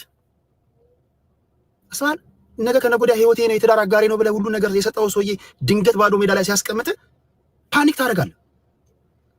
ዘን የምትነግራቸው ሰዎች ስሜቷን ይረዱና አክሽን የሆነ ነገር እኔም ብትነግረኝ ሰው ነኝ እንደዛ ላላደርግ እችላለሁ። ግን እኔም ብትነግረኝ አንዳንድ ብትነግራቸው የከተማ ልጆች ወይ ሌላ ሰዎች ከዘመዴ ገለቴ ቡርቃ ጋር ስለሚዛመዱ ምናምን ሳይሆን ገለቴ ለሀገር የከፈለችውን ዋጋ ስለሚያውቁ ገለቴ በመሳቅ ፈንታ መደሰት እንዳለባት ስለምናምን እቺ ሴት እንዲህ አበንደን አድርጋት በቃ መሀል ሜዳ ላይ በቂጡ አስቀምጣ ስትሄድ ማንም ኢትዮጵያዊ ቢሆን ይናደዳል። የመጀመሪያው ነገር። ከዛ በኋላ ዱላዎች፣ መገፋቶች ምናምን ያም ትክክል አይደለም። ግን እንደዚህ አይነት ነገሮች የተፈጠሩት ከዛ በኋላ ነው፣ ከብዙ ፕሮሰስ በኋላ ነው እንጂ ይሄ ሰውዬ ትዳር መሀል ላይ በነበረ ሰዓት የገለቴና የሱን ቤት ሰብረው ገብተው ሰዎች የደበደቡት አይመስለኝም። ከባዶ ቀረች ሴትዮዋ። 11 ቤት አልነበራቸውም ካልክ ይኸውልህ አንዳንድ ጊዜ ወንዶች ከሴት ጋር እንደምትለዩ እርግጠኛ ስትሆኑ አስቀድማችሁ ፕላን ያደረጋችሁ ሰዎች ስትሆኑ አስቀድሞ ላይታወቅ በሚችልበት መንገድ ማስረጃዎቹን ሁሉ አጥፍቷቸው ሊሆን ይችላል። ዘን እንዴት ታገኛለህ? ፍርድ ቤት እንዴት ያገኛል? እንደምትለያት የምታውቀው አንተ ነህ እንጂ ገለቴ እንደምትለያት አታውቅም። ስለዚህ አንተ እሷ እኮ ሌትሊ ነው የባልነችው አይደል? ስለዚህ አስቀድመህ 2 ዓመት 3 ዓመት በፈጀ ፕሮጀክት ምናልባት ውሽማህ መክራ ሊሆን ይችላል። መረጃዎችን በሙሉ ደብዛቸውን አጥፍተህ ሰበር አይደለም የህገ መንግስት አጣሪ ኮሚሽን እንኳን አይደለም ሲአይኤ ቢመጣ እንኳን እንዳገኛቸው አድርገህ ካጠፋ በኋላ የታለ 11 ቤት ብትል ኦፍ ኮርስ እንዴት ሊታወቅ ይችላል? አጥፍተሃል።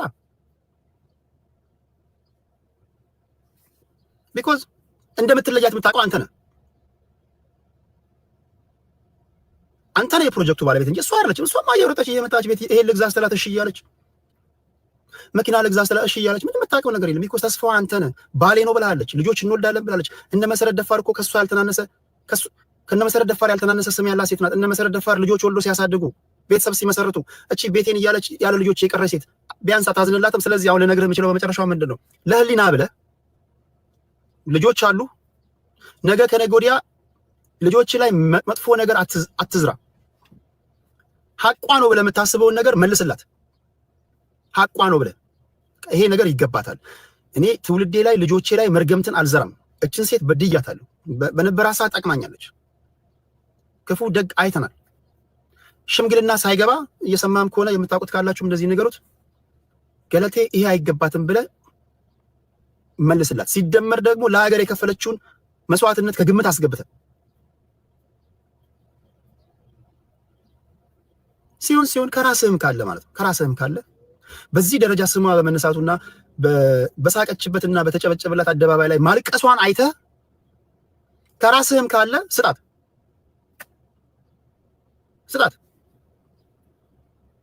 because ያስለቀስከው ገለቴን ሳይሆን የሀገርን አደባባይ የሀገርን ባንዲራ ያውለበለበች በስፖርቱ አደባባይ ስማችንን ያስጠራች እንቁ ሴት ናት። ሌላ ዓለም ላይ አድቫንቴጅ እኮ ይያዝላቸዋል እንደዚህ ይላሉ ሰዎች። ስለዚህ እንዲህ አይነት መድረክ ላይ ራሱ በመምጣቷ ለገለቴ እፍረት ነው፣ ለገለቴ ውርደት ነው። ይሄን አውቀህ ከፈጣሪ ጋር ተማክረህ ከሰዎች ጋር ተማክረህ ለገለቴ የሚገባትን አርግላት ከማለት ውጪ ሌላ ምለው ነገር የለም። እሺ ሌላ አለ? ሌላ በዚህ ይሄን ያልቆያለሁ ብዬ አላሰብኩም። ሁለቱም ብር ያላቸው አይመስሉም። ምን ኮሌታው የተዛነፈ ምናምን ጃኬት አድርጎ ሲመጣ ኔፓ መስሎሽ ነው? አይ ዶንት ቲንክ ጥርስ የተተከለውንም ጥርስ አውልቆ ሊመጣ ይችላል ለሚዲያ። እኔ በሚዲያ ውስጥ ያለፍኩ ሰው ነኝ። ሰዎች የተጎሳቆሉ የኛ ሰው ሲተውን ጎበዝ ነው። ቱጃር የነበረው ሰውዬ አፈር ከድሜ እንደበላ ሆኖ ሊመጣብህ ይችላል። እዚህ ጋር ኮሌታው የተበላላ ሸሚዝ አድርጎ ሊመጣ ይችላል። መጠጥ ቤት አንዱ አሪፍ ቦክስ የገባለትን ያንን እንደ መልካም አጋጣሚ ተጠርቶ ተመትቻለሁ ሊል ይችላል። ተመቶም ሊሆን ይችላል እውነት ለመናገር። ስለዚህ ተጎሳቅሎ ስለቀረበ ብቻ ተጎሳቅሎም ሊሆን ይችላል፣ እየተወነም ሊሆን ይችላል። ግን የደቦውን ፍርድ አልደግፍም። ይሄ በጋራ መማታት ምናምን ያን አልደግፍም። እሺ ሌላ ጥያቄ አለ? ሌላ አፈር ብላ ወንድሜ ቢሆን እንዲያትለውም ነበር። እግዚአብሔርን እለዋለሁ። እኔ ሁለት ወንድሞች አሉኝ። ለሀገር አይከን የሆነ ሴት እንደዚህ አድርጎ ወንድሜ ቢመጣ፣ እርግጥ እኔ የቤቱ ሶስተኛ ልጅ ነኝ፣ ፌር አይደለም። ይሄ ወንድሜ ስለሆነ ምናምን እንደዛ ባህሪ የለኝም። እሺ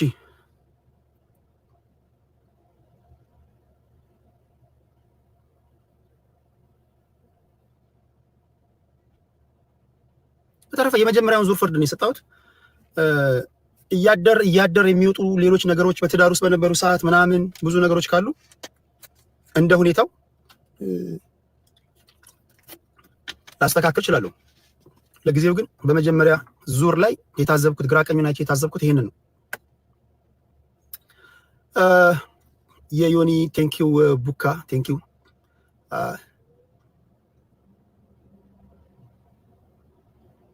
ይኸውላችሁ አሁን ስትሪም ያርድ ሰብስክሪፕሽን ይዛ ሪኒዋል ታይሙ ደርሶብሃል ይለኛል።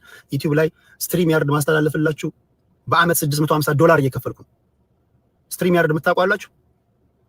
ብዙ ሰብስክሪፕሽኖች አሉ። ቪዲዮ ኤዲት ማድረገው ቴሌግራም ላይ ለሚጽፉት ልጆች የምከፍለው በኪሳራ ነው። እኔ ለእናንተ መረጃ የተናገርኩ ያለሁት አንድ መረጃ ሳይሰጧችሁ እንደው የምግብ ቤት ሜኑ እንኳን ሳያነቡ እንኳን የሚመጡ ሰዎች ግን ሶሻል ሚዲያ ላይ የተሻለ ገንዘብ ሜክ ያደርጋሉ። እንዲህም ሆነን እኛ ገንዘብ ስራ አንተማ እንባላለን።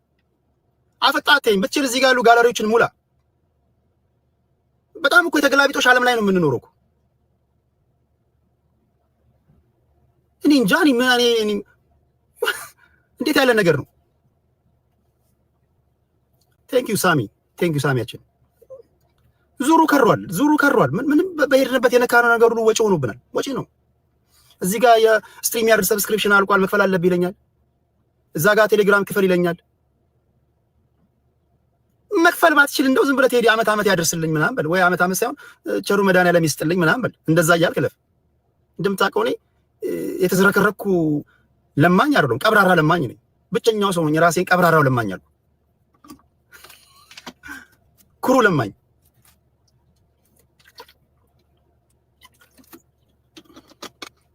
ልመና ነው ካላችሁኝ አይቀር ኩሩ ለማኝ ነኝ።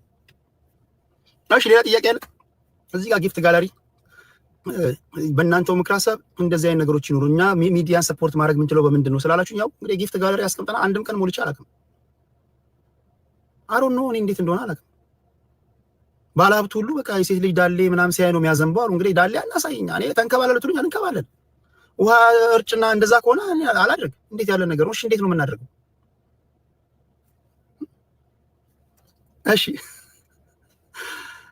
እሺ ሌላ አለ? ፈጣሪ ከልመና ያወጣ። ዓለማችን እኛ ጋር ነው ልመና የሚባለው እንጂ ዓለማችን በሰፖርት ነው የሚባለው። ሰፖርት ሲኤንኤንም ሰፖርት አድርጉ ይላችኋል። አልጀዚራ ሰፖርት አድርጉ ይላችኋል። ሁሉም ሚዲያዎች አድማጭ ተመልካቾቻችሁን ሰፖርት አድርጉ ይላሉ። ቴዲ አይደለም እኛ ጋር ሲሆን ነው ልመና የሚሆነው። ለምን እንደሆነ አላውቅም። ሰርተህ አትበላም ይላል። ሚዲያውን ሰፖርት አድርገህ ስትለው ሰርተህ አትበላም ይላል። ኦኬ ካልከኝ እኮ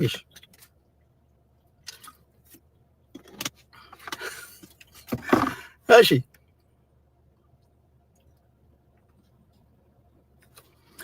ሎጣ ነው ሳሚያችን። ቴንኪው። ሌላ ጥያቄ አለ? ላይቭ ስገባ እኔ ኤክስፒሪየንሱ ስላሌለኝ ዝም ልል እችላለሁ። እንደነገርኳችሁ 4 ሪፖርተሮች አሉ አገር ቤት ያሉ ባልደረቦቼ፣ ቴሌግራም ላይ ዜና የሚጽፉልኝ። ከኪሴ ነው ዜና የምከፍላቸው። በነገራችን ላይ ከኪሴ እከፍላቸዋለሁ ደስ እያለኝ። ጓደኞቼ ናቸው። ኤዲተር ሪፖርተሮች አሉ። ያው ቴዲ ሐዋሳ ላይ ኤዲት የሚያደርጉ ምናምን፣ እነዚህን ጎፈንድሜ ያልመጣን ምናምን ያው ጀስት አንዳንድ ጊዜ ከራሴ ነው የምከፍላቸው፣ የምታውቁ ታውቃላችሁ። ስለዚህ እናንተ ደግሞ በተቻለ መጠን እዚህ ጋር ጊፍት ጋለሪ ካስቀመጥኩኝ ያን መሙላት አለባችሁ።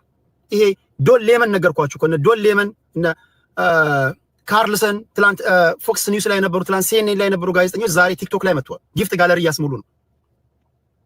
አንድ ከድህነት ወለል በታች ከምትኖር ሀገር የመጣ አንድ ተራ ጋዜጠኛ እዚህ ጋር ጊፍት ጋለሪ ሙላ ሲል በእኛ ላይ ነው ዱላ መበታት ያለበት? እስኪ ዶን ሌመን ጋር ሄደህ ሰርተህ ብላ በለው። ሰርተህ አትበላም በለው እስኪ የሲኤንኤኑ ጋዜጠኛ ጋር። እኛ ላይ ሲሆን አፍታላቀለ ፕሪስ ሞርጋን ጋር ሄድና እስኪ እንግሊዛዊ ጋዜጠኛ ጋር ሰፖርት አድርጉ ሚዲያው ምናምን ሲል ሰርተህ አትበላም በለው እስኪ አትልም። እኛ ጋር ግን እንችላለን። እሺ ሌላ የመጨረሻ ጥያቄ አለ?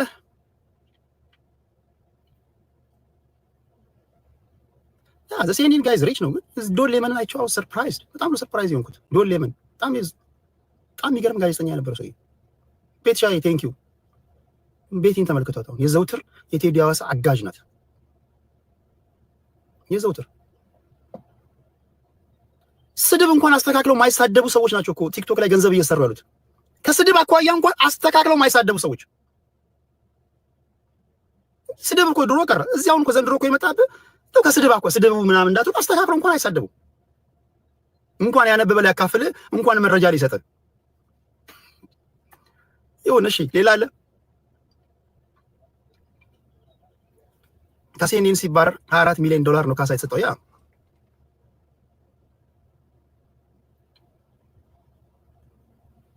እሺ ሌላ አለ? 2 ደቂቃ አለኝ ለመውጣት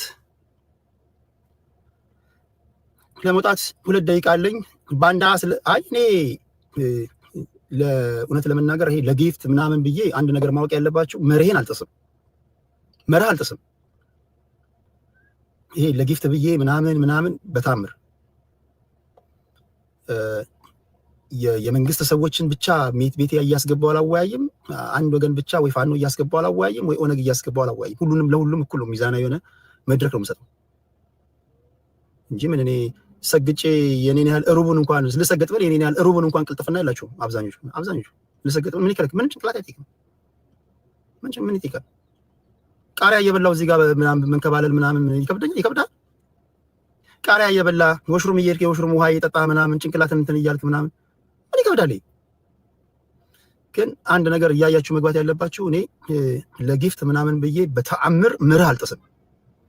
መርህ ስጥስ አታዩኝም በተአምር። እዚህ ቲክቶክ ላይ በህይወት እስካላችሁ አንድ ማታዩት ነገር በተቻለ መጠን ፌር ለመሆን ጥረት አደርጋለሁ። እሺ የመጨረሻ ከ3 ሰዓት በኋላ እንገባለን ላይቭ።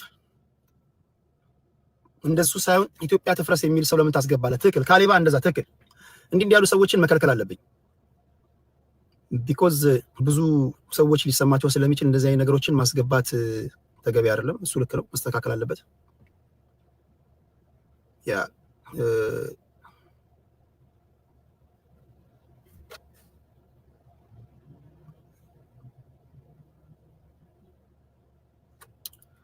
እሺ እባክህ የኛ ልጆች ከነዚህ ልጆች ራቁ ይላል አንደኛው።